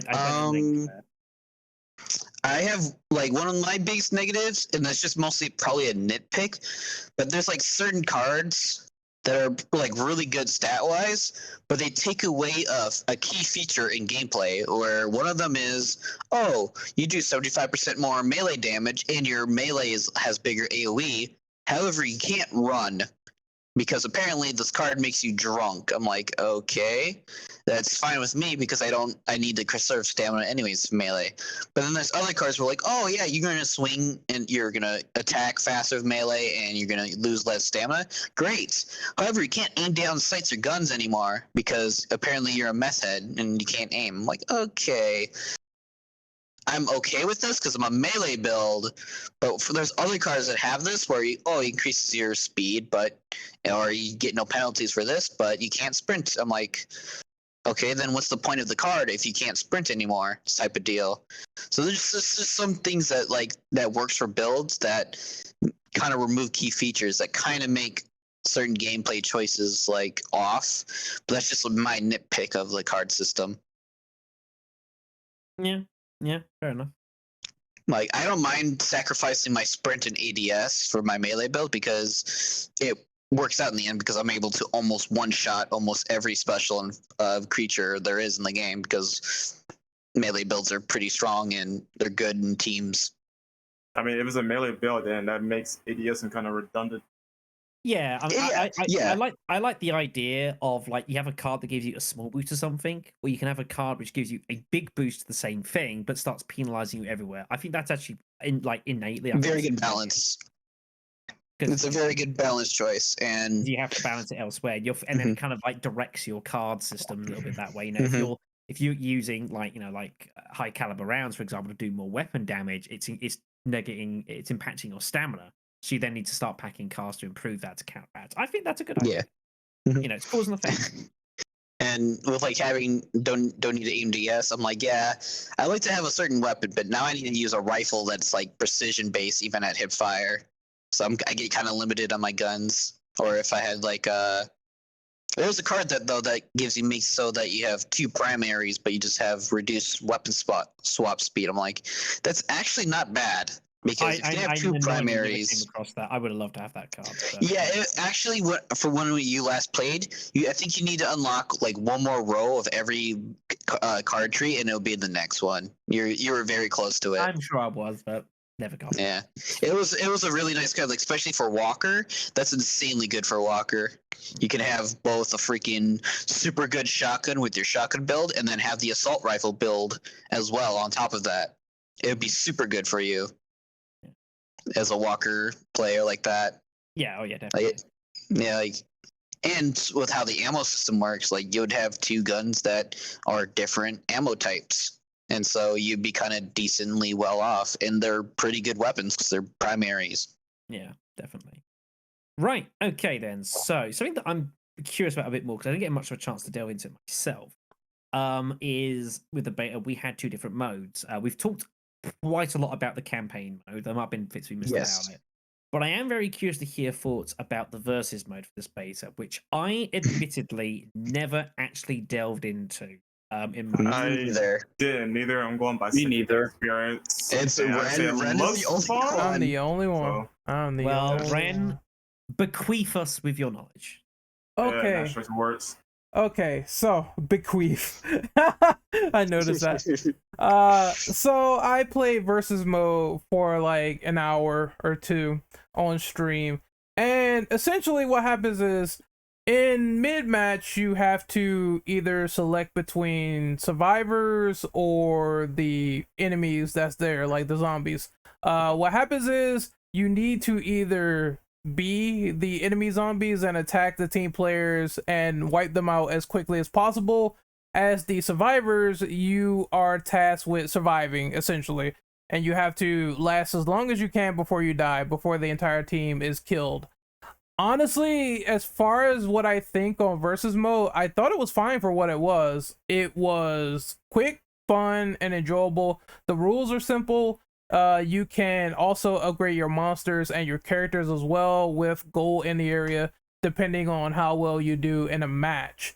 So if you want to have a crusher enemy, for example, run up and grab someone with an extended duration and they take more damage, you can buy that if you keep doing well in matches. And I think once 2 or 3 matches are done, then it's the end of the round and you basically either won or lost. And I thought it was like fun for what it was. I can see people not caring about this mode because obviously if you're a Left 4 Dead junkie, you're going to want to jump into campaign really quickly, no hassle.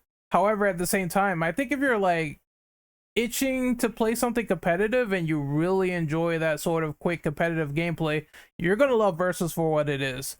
The only other thing I think I need to mention is that they pull a Fortnite Warzone mechanic where if you're playing with the humans, you can indeed be sucked into some sort of circle and take damage from it. It's called the Swarm. And if you're standing in it for way too long, you're gonna take damage. That kind of sucks for healing teammates because you can't just run over there, you're gonna die. So that's one thing to take into account. Strikes me as like some kind of like anti-camping sort of mechanic. Yeah, something like that. It keeps you on the move. You just can't stay in one area. It kind of makes it a little bit more, I would say, fair for the monsters if they're seeking you out, because one thing I noticed is that they cannot run. Some of them can't run, like the crushers. You have to, well, no. You can run, but there is a cooldown meter and their stamina, so you gotta kind of deal with that. Yeah, and I've heard that the monsters are like super OP. Like the Exploder is like super tanky and almost one-shots an entire group of humans. Oh yeah, I'm like, if you're uncoordinated as a survivor, you will die because there are monsters that can completely wipe you out, no problem. I seen it too. Like I seen a match end in like 20 seconds because everybody huddled up. 2 exploders came over and that was it. yeah, that's the most funniest shit ever, dude. Like I've heard that the monsters are just like way too like strong in some areas. Like I've seen people like one shot or like just completely barrage people as like a spitter creature or horkers. You gotta divide and conquer as the creatures, or if someone's dumb, you can just divide and divide. There's no other way to describe it. Divide and divide some more until they're in little bitty pieces across the ground. Yeah. As for the survivors, you gotta run around. You gotta definitely be mobile, active. You gotta know which weapons you're picking up that can deal with certain things, because if you're not like trying to split up and also be a little bit relatively close, then someone's gonna get down, then the entire team's gonna get fucked. I definitely, I was speaking with various bits and people and looking around. Some of the most diverse opinions on this game seem to revolve around versus. Like I know some people who very much enjoyed what they saw and they're looking forward to the future release, and I know some people who detested what they came across. Thought it was horrendously unbalanced. It was inconsistent. Commenting that some of the specials are just way too strong for what they should be in the hands of the human players. I think being that this is another thing I didn't actually expect this to be on the beta at all. I was expecting just campaign, 2 full acts, and 3 difficulties or whatever else, and that's it. I did expect the crossplay, and I did not expect them to bring out versus as well. But I can see someone very diverse opinions. I can see someone feeling like that from initial impressions, especially when going against the creatures. You just gotta try to get into it and try to have a few matches and see what you can get, because honestly, it's all based on the intelligence of the players. If you're going to fight, because that's PvP, that's PvP law. If you go against players that aren't smart, that don't know what they're doing, you're gonna win easily. if you go against players that know the maps and the routines and how to get certain items and how to get certain power-ups for the zombie enemies, then of course it's going to be an uphill battle at times. And I do like that. It's like you don't know who's going to win until the round is finally over with that timer. That sounds like Resistance low-key. It does a little bit, yeah. So it's no longer like a scoring system like it was for Left 4 Dead, where that you got points accrued per how far survival got into a game. It's just simply you won the round or you lost the round. It's simply like this. You need to either survive as long as possible, or you need to wipe out the enemy team as fast as possible between the humans and the creatures. Well, you switch off. Whoever has like more time over the other one, or whoever has like less time, that's going to be the winner in the match. That's going to give you the round point depending on how long you survived. And then it switches over to the enemy players.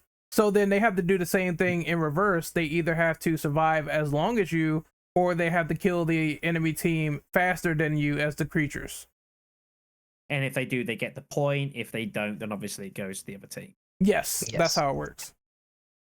It's an interesting idea. It's all time-based fighting, essentially. It's more of like a kind of like a campy compact mode almost. Yeah. Now the thing that makes me interested about this, which I need to delving into.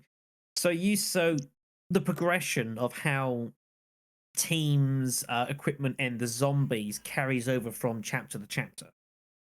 Okay, so from what I've seen, you cannot fully upgrade your guy unless you're like doing a lot of objectives or challenges, or you're downing everyone. From what I saw, I managed to get, it's like 3 levels each. So if you play like Evolve, right, there are levels, except it's not a microtransaction. It's like in-game currency. Depending on how well you did, you can upgrade your guy from there. So better defense or more damage that you do for offense. It's stuff like that. Or you can evolve like how long you reach out to someone and improve your grab. That could be something that's like done in 3 levels. You can't get them all in one go though. You have to really do well in each match. Yeah, prioritize and see what's better for your line of defense or attack. And they can't kill you quickly. So the one thing I do is I upgrade my defense first, and then I upgrade a little bit of offense so I can do more attack damage. So here's the question then. So you'll need to give your best opinion on this. Mm-hmm. So if, say, it's over 3 chapters or whatever the hell else, say the first chapter happens and one team just completely stomps the opposition, like just annihilates them. For whatever reason, they got through the whole chapter and survived however long, and it came round and it just got decimated. So they've completely won the round. Because the way the progressions and that you get like this currency to upgrade your team, is it like, could one big early chapter like basically render the campaign a bit of pointless, because then the first team's got such a leg up in terms of like techs and that sort of thing that the other team's like even further behind than if they just started flat in the second chapter? You can. It's gonna be natural in games like PvP anyway. Like, yeah. The better you are, you most likely will stump the opposition and the other team like good. So it's gonna be natural. You can come back though. It is possible, because you can stomp the other team, but it doesn't mean that they're gonna be good survivors or good zombies for the next round. And if they aren't, that means you can capitalize, because everything that's in the game between the human enemies and the creatures, they play differently. So some people might adjust faster than others, some might not, and therefore that means you might have a chance, you might not.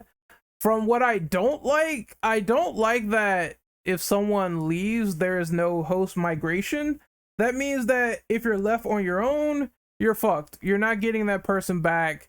You're stuck with like maybe 2 or 1 rando, and that's it. And I don't like that at all. I feel like they should have cross migration, have someone drop in if a match is in progress. Right now, if someone leaves, you're on your own.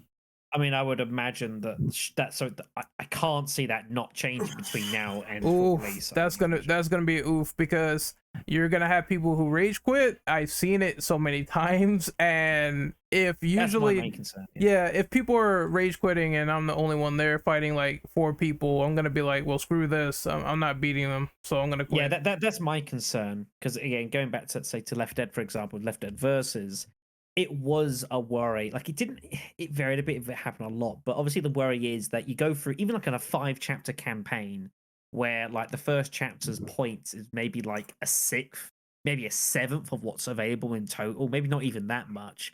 And one team like goes through, gets like the full 500 points, and then the other team gets like maybe 70, and it just has a rough chapter, and then they all leave because they think, well, we've got no chance.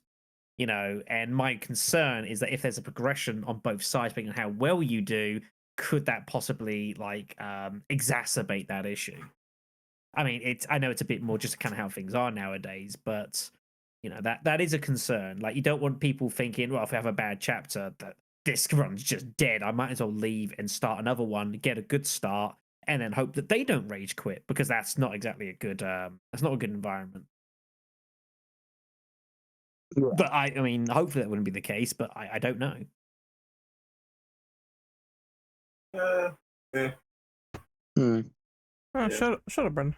Anyway, like I think that personally it has the potential to be just a flash in the pan mode, nothing to really take seriously. It is fun when it is. It's not perfect, and that cross migration thing kind of really hurts it. But if you get into it, give it a chance and try it out. It is definitely fun. I would say probably, as usual, as they always say, even more fun with friends. And it's worth playing. Like, it wasn't the worst thing in the world. I've played a lot more terrible versus modes where everything is stacked against you. If you know what you're doing, you can easily wipe teams out, even with the zombies. All right. Well, that's something we might have to do in the future then, Shadow.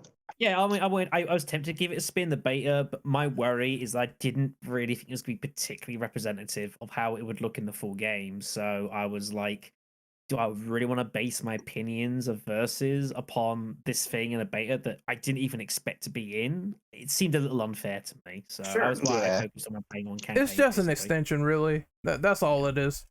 But you liked what you saw. Yeah, absolutely. Sounds good. All right, then. All right. So let's move on then. Yeah, moving on then. So we talked about a little bit bits and pieces here and there. But the various monsters we talked about, so there's all sorts of different classes, kind of again very reminiscent to Left 4 Dead. Your hunters, and now you've got your hawkers and your lurkers and whatever the heck else. You've got your bruisers, that's your kind of the front line. You've got your exploders, like boomers sort of thing.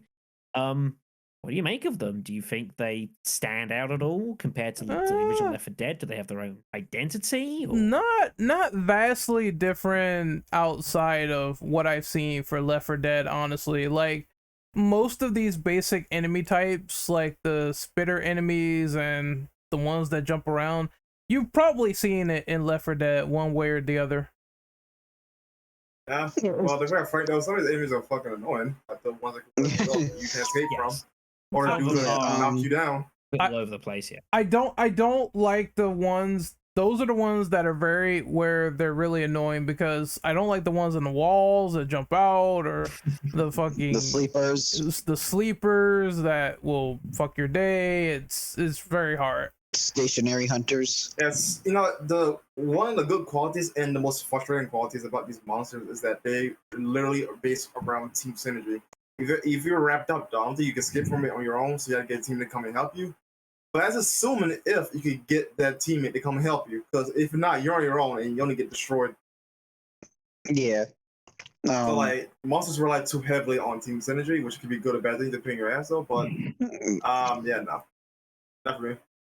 Like, my personal gripes with the enemy types is that this is mostly a nitpick, but like, most of the enemy types that I've seen and from the trailer, a lot of them are like really bulky creatures, which isn't like a bad thing, but it's just a nitpick on my bit. I was like, with like Left 4 Dead, a lot of the enemy types all had like personality. Like the boomer is this big fat guy who just pukes on everybody, kind of like a stereotype, but it kind of makes sense in how the infection takes place. It's very 2008. Yes, and like in Left 4 Dead 2, you had the spitter, which was this really long neck, creepy looking, saggy tits McGee creature, and it was a really cool design. Then you have the hunters, which is this hooded figures who you don't really know much of their backstory other than that they wear this hood, so who knows what they are. They had a little bit more personality, or I should say, like, they had a personality than what the variants in Back 4 Blood are. In Left 4 Dead, you can tell, like, oh, this guy was like a farmer, charger. It makes sense. Or this guy seems like he might have been like a drug dealer or just some kid on the street because he's wearing this hood.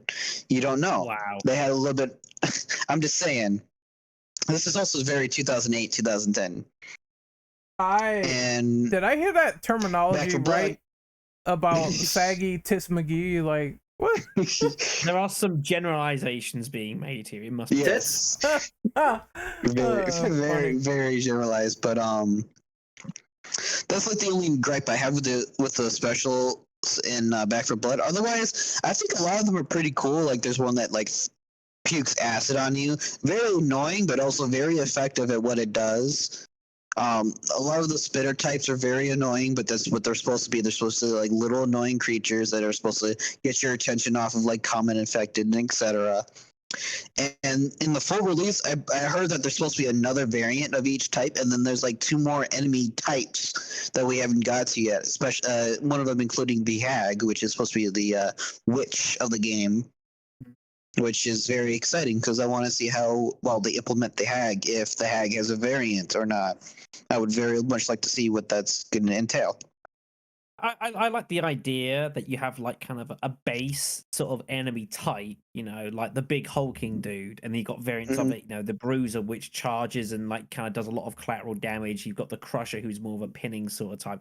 I like that idea, and that you typically only really see that particular type of enemy for that map, unless you're doing like a finale, in which case it's like have everything. Very yeah.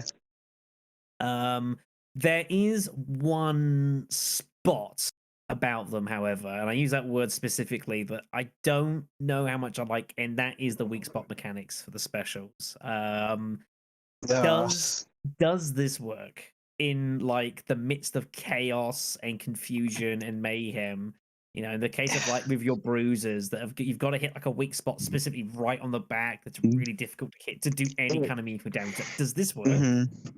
It like it said, like it's they have a weak spot on their back, and that's like you're supposed to distract the bruiser so somebody can get behind and shoot it. But the thing is, if you shoot the bruiser so many times, it becomes an aggro situation where then he turns towards you. Even if you're shooting from a distance, he's going to turn towards you at some point because of like an aggro progression that he has, which means that the people who are chasing can shoot him back, etc. However, it's still really hard to hit because of how it's positioned and how he moves. That's why when we talked about this before, I was like, well, they should have it to where if you have like high caliber rounds where you have like lots of armor penetration as it is, you should be able to shoot through the arm to hit the weak spot at reduced damage, but you'll still hit the weak spot. I feel like that would have been a really neat little mechanic that they had that fits with penetration. But that's just how I would see a good way to keep it as it is. Just add in penetration can hit the weak spot. But that's how I see it. Anyone else? No, I think you guys covered it. All right. That's good. I suppose as a quick aside, like what different types of specials would you perhaps like to see in the main release? Because again, there are more coming that we don't know about. So what would you like to see? Give me one with a gun. Fuck no, we had enough of that in RE6. I mean, we have the Screamer, which is a card-based creature that doesn't spawn unless it's a card. Which is, I kind of like that, but I also feel like, like if there was more of it, I wouldn't be particularly mad at it. But they're also very annoying unless you have a melee build to deal with it, or everybody shoots it in the fucking face. That works too. But otherwise, if there's any other enemy types I would like to see other than the ones that are revealed in the trailer, I would like to one that would be annoying but pretty cool would be one that kind of buffs other zombies. Something that like buffs them and like, oh, you have to kill it fast, otherwise these common infector get faster or stronger. Yes, it's annoying, but it adds more variety in my opinion, and it would be like it replaces the crusher, but it just means common infector are more dangerous, so you have to be on your toes more type of deal. I feel like that's something that would be a decent addition to the game. Yeah, so suddenly I'm getting flashbacks to Arkham Origins TN1 Bane. Oh God. I haven't played Origins, so I don't know. Where you have to defeat Bane within a certain amount of time after he injects himself with the TN1 formula, or it gets harder to where he doesn't feel anything that you throw at him, and he gets very aggressive. If you let him do that, then you must be really bored because that fight is easy. Yeah.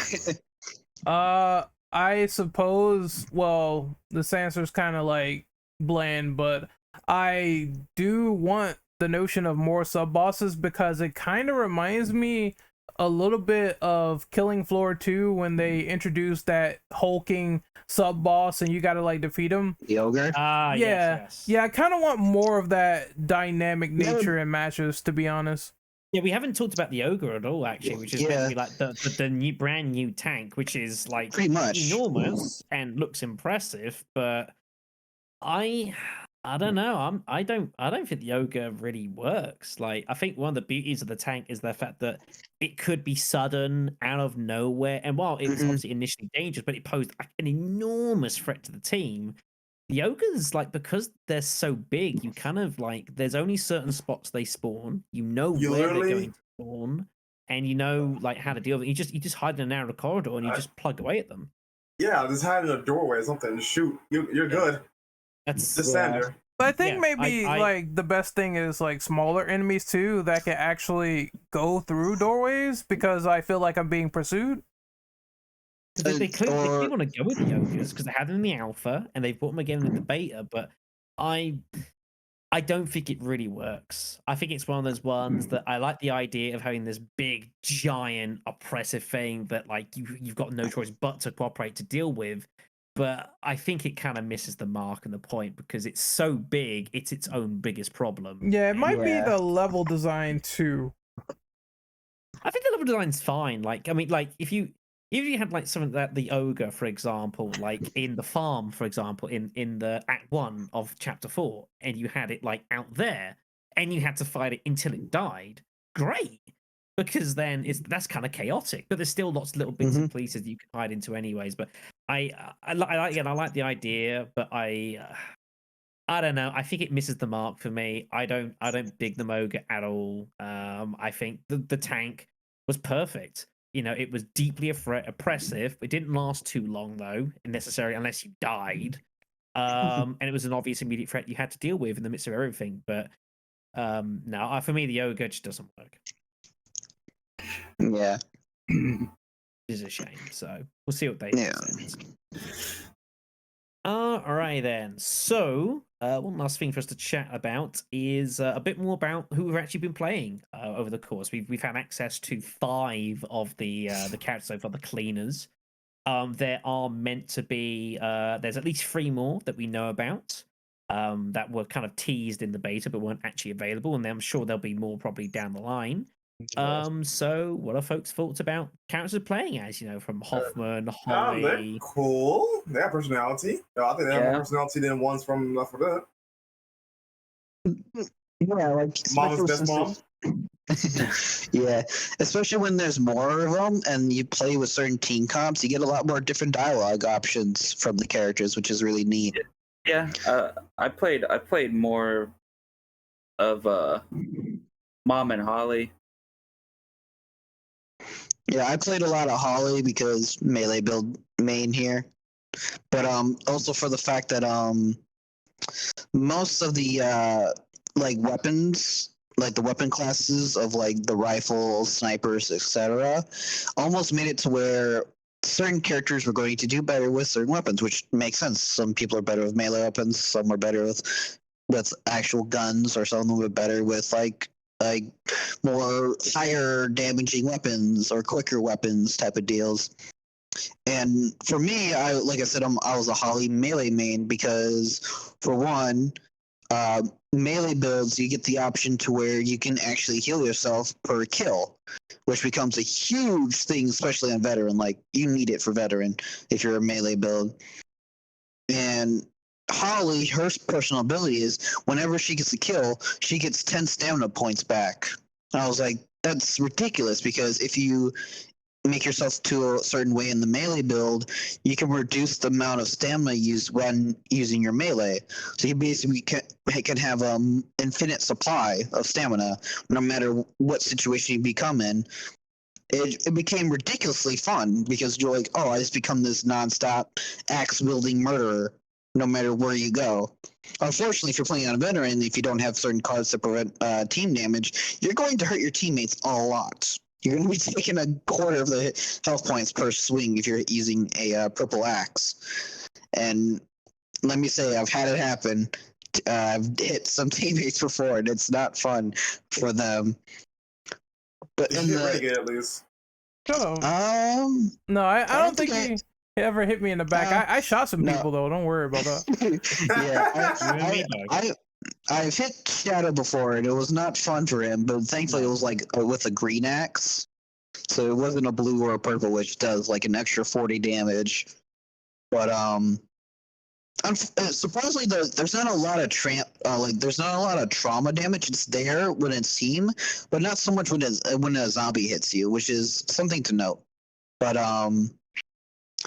like I said, the most fundamental was melee, because melee builds are able to take on hordes, and you also become it becomes like a two-way class where you can take on hordes as a melee build, and you become like the very situational, where if you're going against a crusher, a bruiser, or a screamer, you can almost take them out instantly if you time your strike right, which is insane.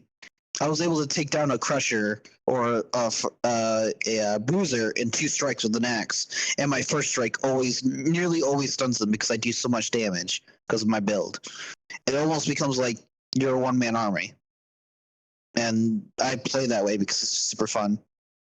So here's a bit of a hypothetical scenario I want to pose to you guys. So sure. Let's take Mum's a perfect example, actually. So as her class and choosing her passive ability lets everyone else have an additional down on the ground before you just die. You know, an extra strike, extra whatever the hell you want to call it. Now, my possible concern is if you take Nightmare, for example. One of the big problems with Nightmare is the fact that, as it currently stands at least, there are no downs. If you run out of health, you just straight die. Is it possible that if its Nightmare stays at that sort of that idea and that theory, are you basically forcing certain types of team characters on the higher difficulties? Are you accidentally limiting the choice of who? Because like if no one picks Mum, how have you got a chance in hell? Because no one's got any downs. How are you ever going to beat it? So someone has to play it, right? Yeah, or somebody just buys a defib, but that's another story. That's no good. Like, yeah, they get up with like 30, 40 health, and you just get hit again on Nightmare because everything hits so hard, you're dead again. Is a defib require a second person to help you up anyway? But I don't. What was that? Yeah. No? I didn't quite hear you. Sorry. I said, doesn't a defib require a second person? I mean, it needs someone else to use the defib on the person. Yeah, okay, so like... Yeah. Okay.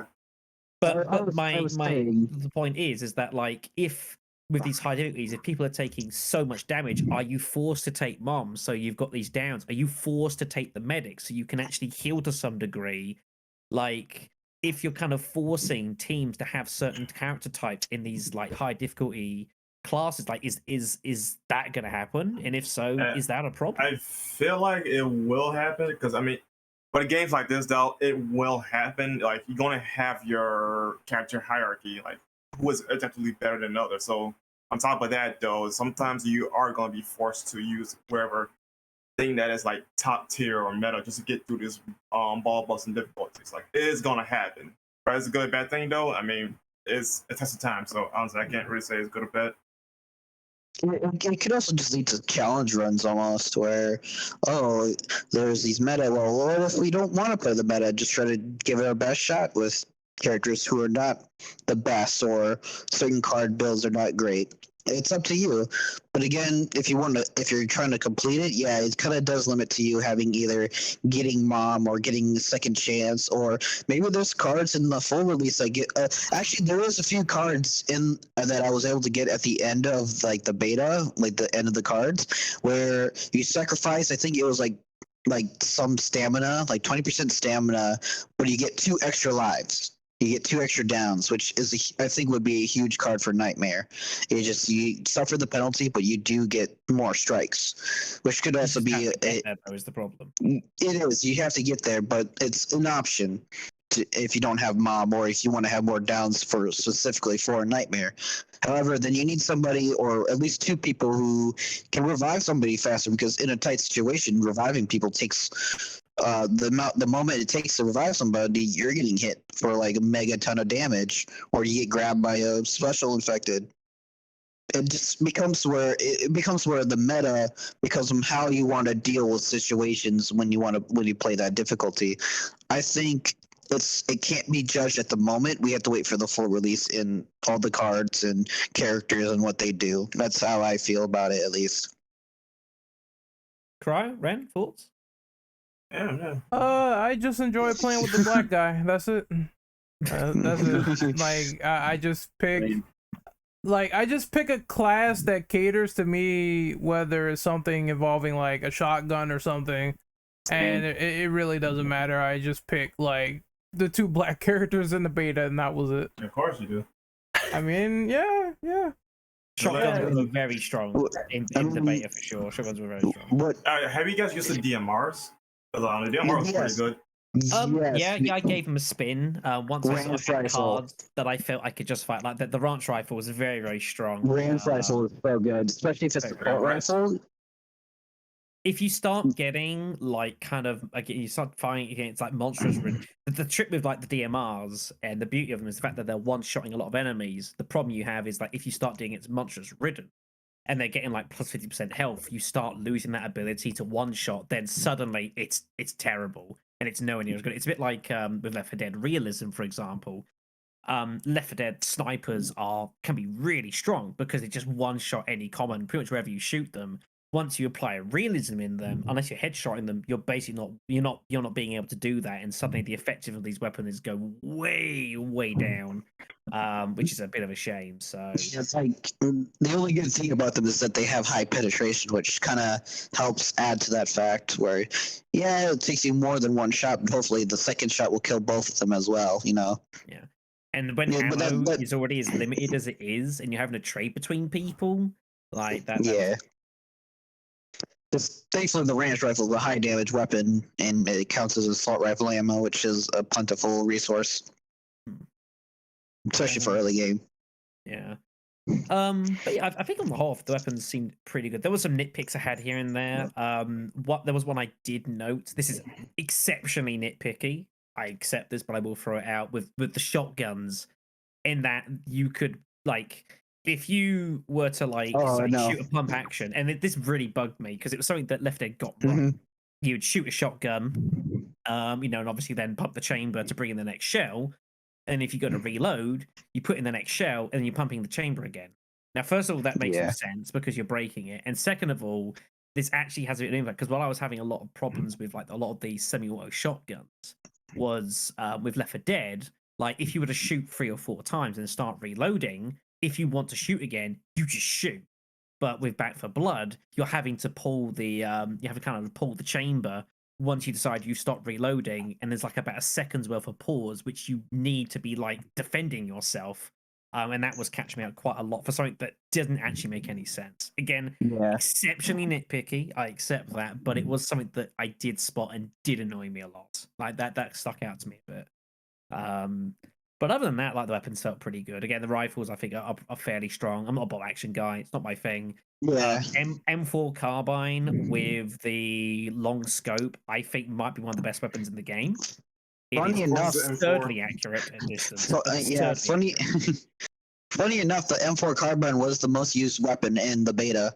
It was like 61% of players like made that weapon. Second place was I think the AK, and the third place was actually the fire axe. Yeah, the carbine. The carbine is exceptionally strong. It's very multi-purpose. Its stats are pretty balanced and solid. And yeah, like you can do anything you want with it. Basically, if you want to make it a bit CQC, you can do that. If you want to take it into a surrogate sniper and give it a long barrel, you can do that. Very versatile weapon. It's also it's a starter weapon too, which is really nice. Yeah, exactly. That's the thing. It helps, and you generally find quite a lot of them. I was a bit ashamed. I didn't really get a chance to try some of the other weapons. Like, I mean, I played like 30 hours. I think I saw maybe a couple of AKs at any point I was ever wanting to play them, which is a shame. AKs, so good. Yeah. I will also say as well, I think the LMGs to me felt pretty underpowered. They were. I couldn't justify, especially the RPK, for example. And it's just absurdly long. Yeah, no. It takes forever. LMGs are garbage. Long. And they're underpowered is because of how low their ammo capacity is, and like the LMG. It's LMG. Yeah. Yeah. It has. The gun was pretty lame. I'm not gonna lie. And they had the cool gimmick where the longer you shoot it, the more accurate it gets. I really like that. However, when it got to like fighting like special infected, you were shooting it, and then you had to keep the same amount of ammo in your clip. Otherwise, you're gonna risk taking like a 9 to almost 10-second reload, which is not ideal in a lot of the situations that you go. Unless you have the free time to do it, then go ahead. But then you go through ammo so quick on higher difficulties where you're like, I only have like a clip and a half for my M249. That's all I have. RPK is like a little bit more controlled, but it's slow shooting. It's not as high damaging as it should be, and it takes like 6 seconds, 7 seconds to reload it. Yeah. There was one thing I noted as well, which definitely felt very noted change from Left 4 Dead. The fact that a lot of the magazine size in the game also very small. You know, like the initial tac shotguns just got 3 shells. Oh, you've got like the P90 or whatever it was. Not the P90, the Vector, one of like the fastest firing games like ever made ever, and has like 19 bullets in a clip. And it's just like you're spending as much time reloading as you are firing, and it's just like I kind of get what you're trying to do here to kind of like direct people's attachments to like increase the magazine size for this. But the problem is the attachments you get are so random, and not only are they random, you're competing basically with your teammates to grab them first at the start of the first couple of chapters, which is just the reality of the situation. It's an arms race, and everyone wants to get their stuff improved more than anyone else's. That's just the way it is. So. That's why I'm melee build. Well, yeah, but that's just the fundamentals. If you want to go for a gun build, like you're going to be competing with people to try and improve your stuff. That's just the way it goes. But I think on the whole, like some of them were very good. Like I said, shotguns, I think on the whole were very strong. They did a lot of damage. If you got like high caliber rounds to give them extra piercing, you could just decimate hordes. Yeah, like, absolutely fun and just destroy them. But yeah, I was disappointed with the light machine guns. They should have been more. Personally, that's just me. I like the idea, ultimately, that like you could kind of upgrade the effectiveness of like a lot of your utility items. I think it's a nice idea. It's expensive, and like the person who's playing definitely knows that like they're taking a hit for the sake of the team. But in a group of 4 people, that's just if you're all friends, it's fine. I fear in a public game, people are going to be, and from my experience, people are a lot less likely to pick these team upgrades. Yeah, because it's more of a focus on like on proving yourself and getting yourself the best weaponry. Even though paying like better healing items is clearly the better decision. It's just the way it is. One thing I found out is that I started buying upgrades, and clearly these people were just playing the open beta for like the first time, and they were doing nothing. By the almost end of the campaign, they're like, "Oh, maybe we should buy these since this guy's been buying them." Oh, there we go. And like, took you over half the campaign to finally get one, but at least you got it. But yeah, it's a with random, it just becomes a hassle with team upgrades that are very essential to enjoying the game more and dealing with a lot more harder scenarios. Now, I am being flagged by producer boss man to pass to Mr. Crow here. Allegedly. Yeah, there was one thing that we failed to mention. It was the sort of Fox PvP that you can go into the fort and fight other teammates. And I'm not sure if people noticed it, but Cryo, you want to talk about it? Range. It was fun. It was a boxing ring, but I think that was. I mean, like, you could go into it and like punch other people and do that. I thought it was just that there's the menu to get into versus, but I knew it was. You could get used to the weapons in the game over there. It's pretty much like the training area. Oh, yeah, the big firing range, of course. Yeah, the firing range and everything, and you could also like shoot each other.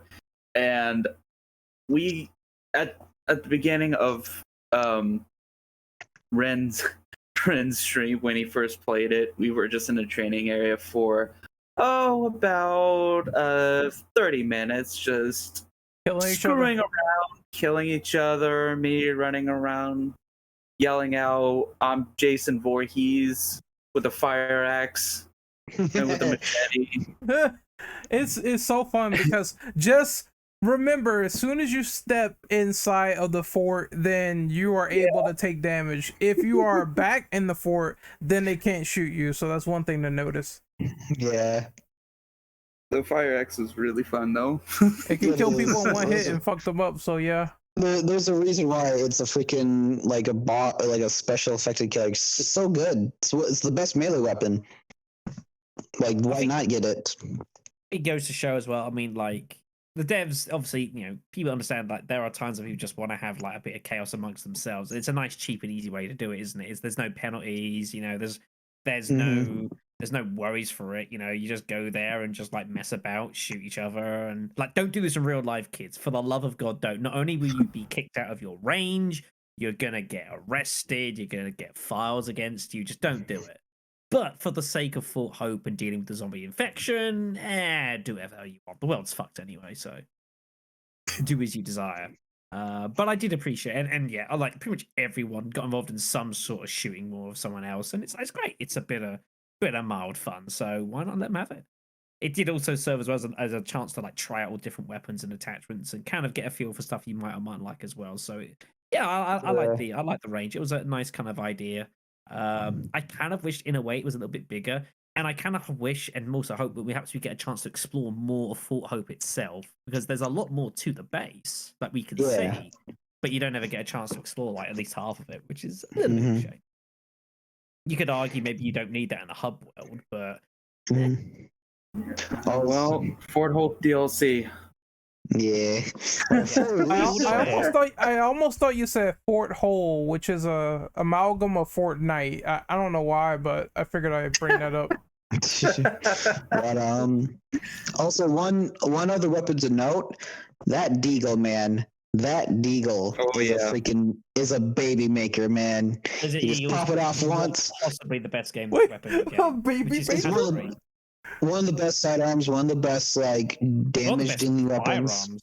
Like, it's just one of the best firearms. Like, even on Veteran, he was one-shotting so many things that like other like full like assault rifles weren't doing. It's ridiculous. There you go, ladies. Don't watch this podcast because you'll get pregnant by a desert eagle. That noise! What the fuck?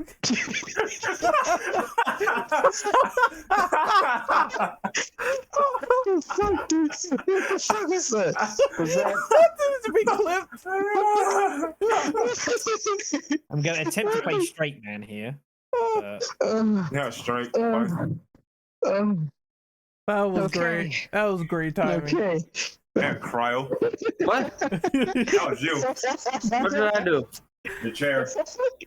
That wasn't me. I just call As soon as you did it. I just call it equal opportunity timing. Oh, sorry, I had beans. I don't think there's any way for us to possibly continue conversation on that after that occurred, so we should probably just move on. Yes, let's. Just pick that. Diggle's one of the best weapons. There you go. Yeah, pretty much. So there is one last question to be asked, and it's the big one that everyone wants to know for October 12th. Will this game be worth $60 on October the 12th, based on what you have seen? Yes. Most likely, yes, because the alpha and betas themselves were already like pretty well packed, so I can only imagine what the full game would be like. The full game's already like going to be like the beta seems like it's only 1/3 of just how much they put in and how much like pacing wise of like, oh, you play Act 1 of Chapter 1 and 4. Well, there you go. We're already missing at least half of the game already. And I'm feeling like from like the trailers, it's still like more than just half. So my bet is like we've only seen 1/3 of this game, and it already feels like more than $40 already since the beta, and that's just how I feel. Crow? Yeah, I agree. All right. Ren?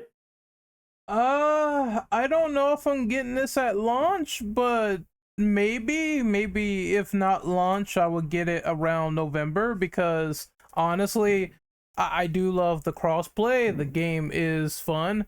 There is things they need to flesh out with the balancing and some of the cars, but overall, I do feel like this game is readily enjoyable. It's like Shadow said at the beginning of the podcast, and AK Austin, of course, it's the modern Left 4 Dead 3, and with the way it's going, I enjoy like the beta a lot, open beta and closed beta. So they definitely will probably score my money down the line. I spent a good couple of streams kind of pondering this question out loud as I played the game. I think the crossplay, like for PvE, I think it's fantastic, and I'm glad it exists. I fear PvP from those that have kind of done it is a bit more of a worry because like most people that tried the PvP from a console, currently it's people that were clearly PC, like it was notable, the fact that the game runs a lot smoother and just the way the game handled controls, like there was definite problems there. And I do on a PvP front, I'm a little more concerned. The PvE, I think it's totally fine. Yeah, parity is gonna become a problem. It just depends on how they handle it, but yeah, that's definitely a thing. Yeah, and it shouldn't be ignored. Like, I think I'd rather have it and it be a potential probable problem rather than not exist at all. So I think that's worth stating. The other PC is king. That's all. The other thing that I am a little worried, well, I wouldn't say worried about, this game it's not just targeted to say just me or just Ren or just Joe Blogs down the street. It's targeted at Joe Blogs and his mates. This, the selling point is that you're playing this game with your friends. It's why the crossplay exists because everyone has their different ways of playing. Some of us play PC, some will play via a console, whatever the hell else. The whole reason the crossplay exists is that it's to kind of break down that barrier. So even if you do play generally on different platforms, you can still enjoy the experience together. And it's obvious to me that that is the focus. It's targeted at groups of friends, not just random people as such. And that's great.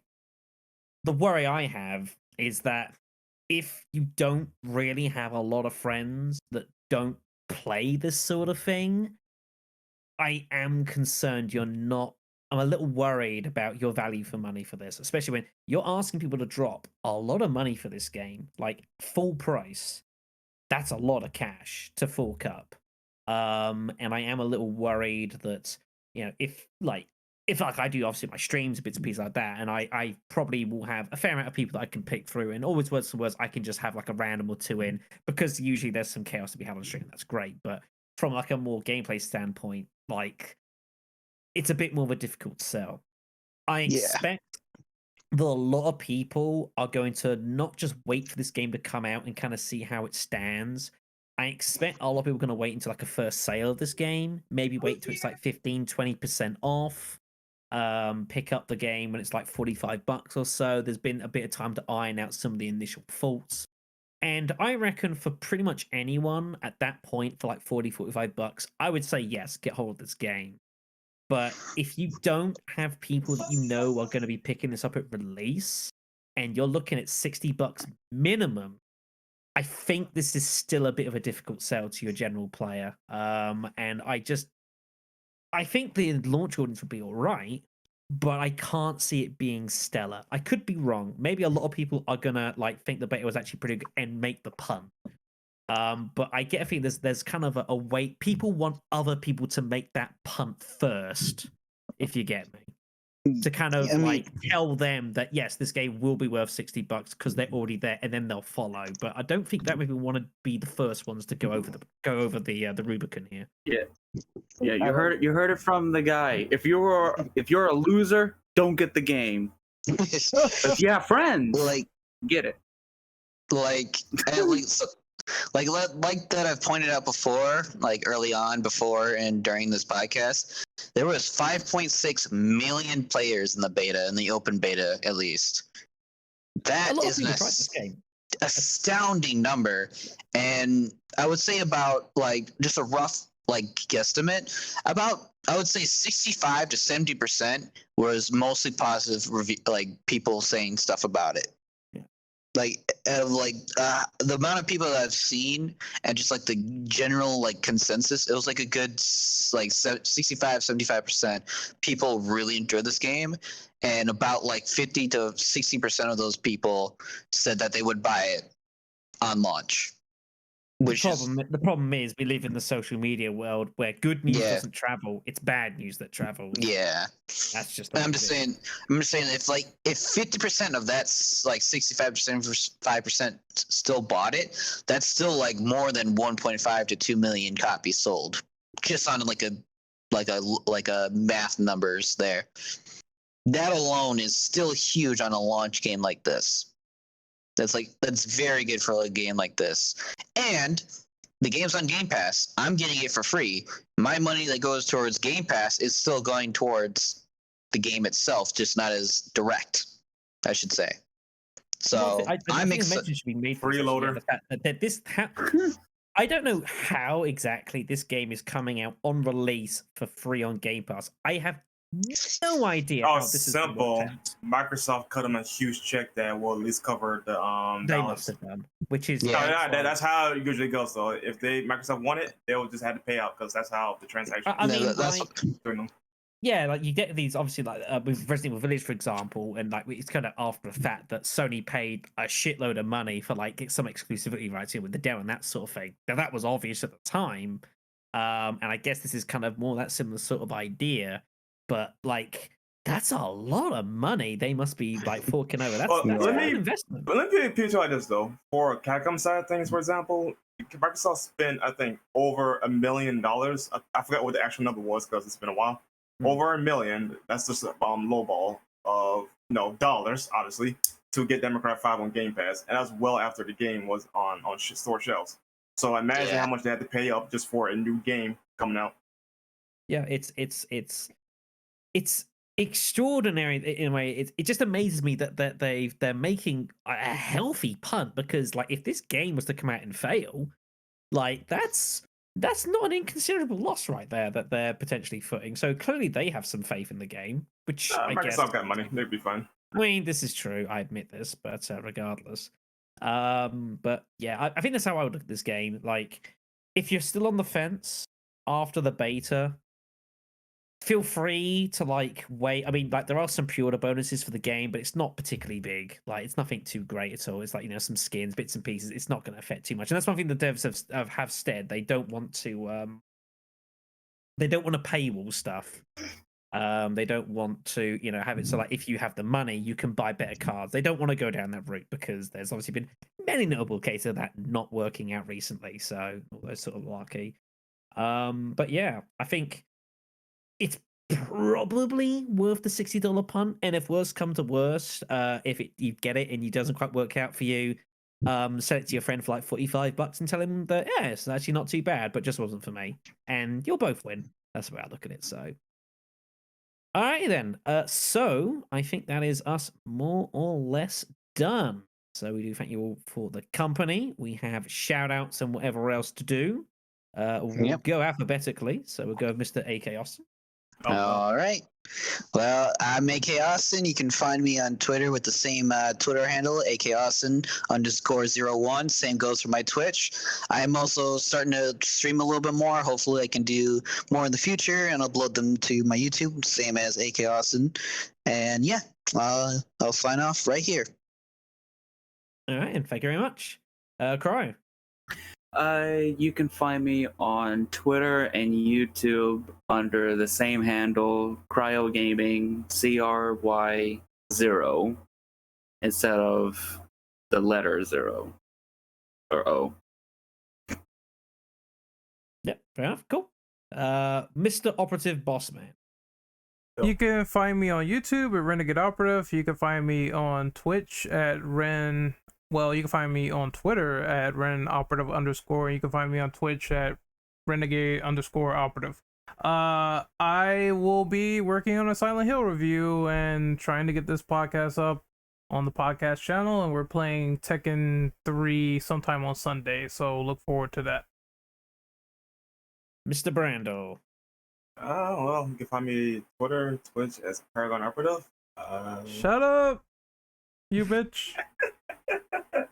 Okay, well, you can find me on Twitter at Immortal Brando, Twitch at Sir Brando. Everywhere else is none of your goddamn business. Fair enough then. And you can find me on YouTube, BlackShadow993. Also find me as well on Twitch at Black_Shadow_993. Someone still beat me to it, and I haven't yet hunted them down. It's pretty annoying. As far as like my own stuff, about to delve into a month of Resident Evil being headlined by a cooperative run of Resident Evil 5 on professional with base handgun only, no upgrades, and nothing else. It's gonna be great. Should be wonderful. So we thank you all for your company on the podcast. If you have found yourself troubled or disturbed by our conversation about hemorrhoids and are worried for your own safety, then do not worry. You're not alone in the world. Oh my if you God. are worried, I would go and speak to your local doctor about it. You can direct me to further guidance. Thank you for your company, everyone. We'll see you soon. See ya. I was gonna say, like, don't forget about what zombies do in their pastime. Oh no!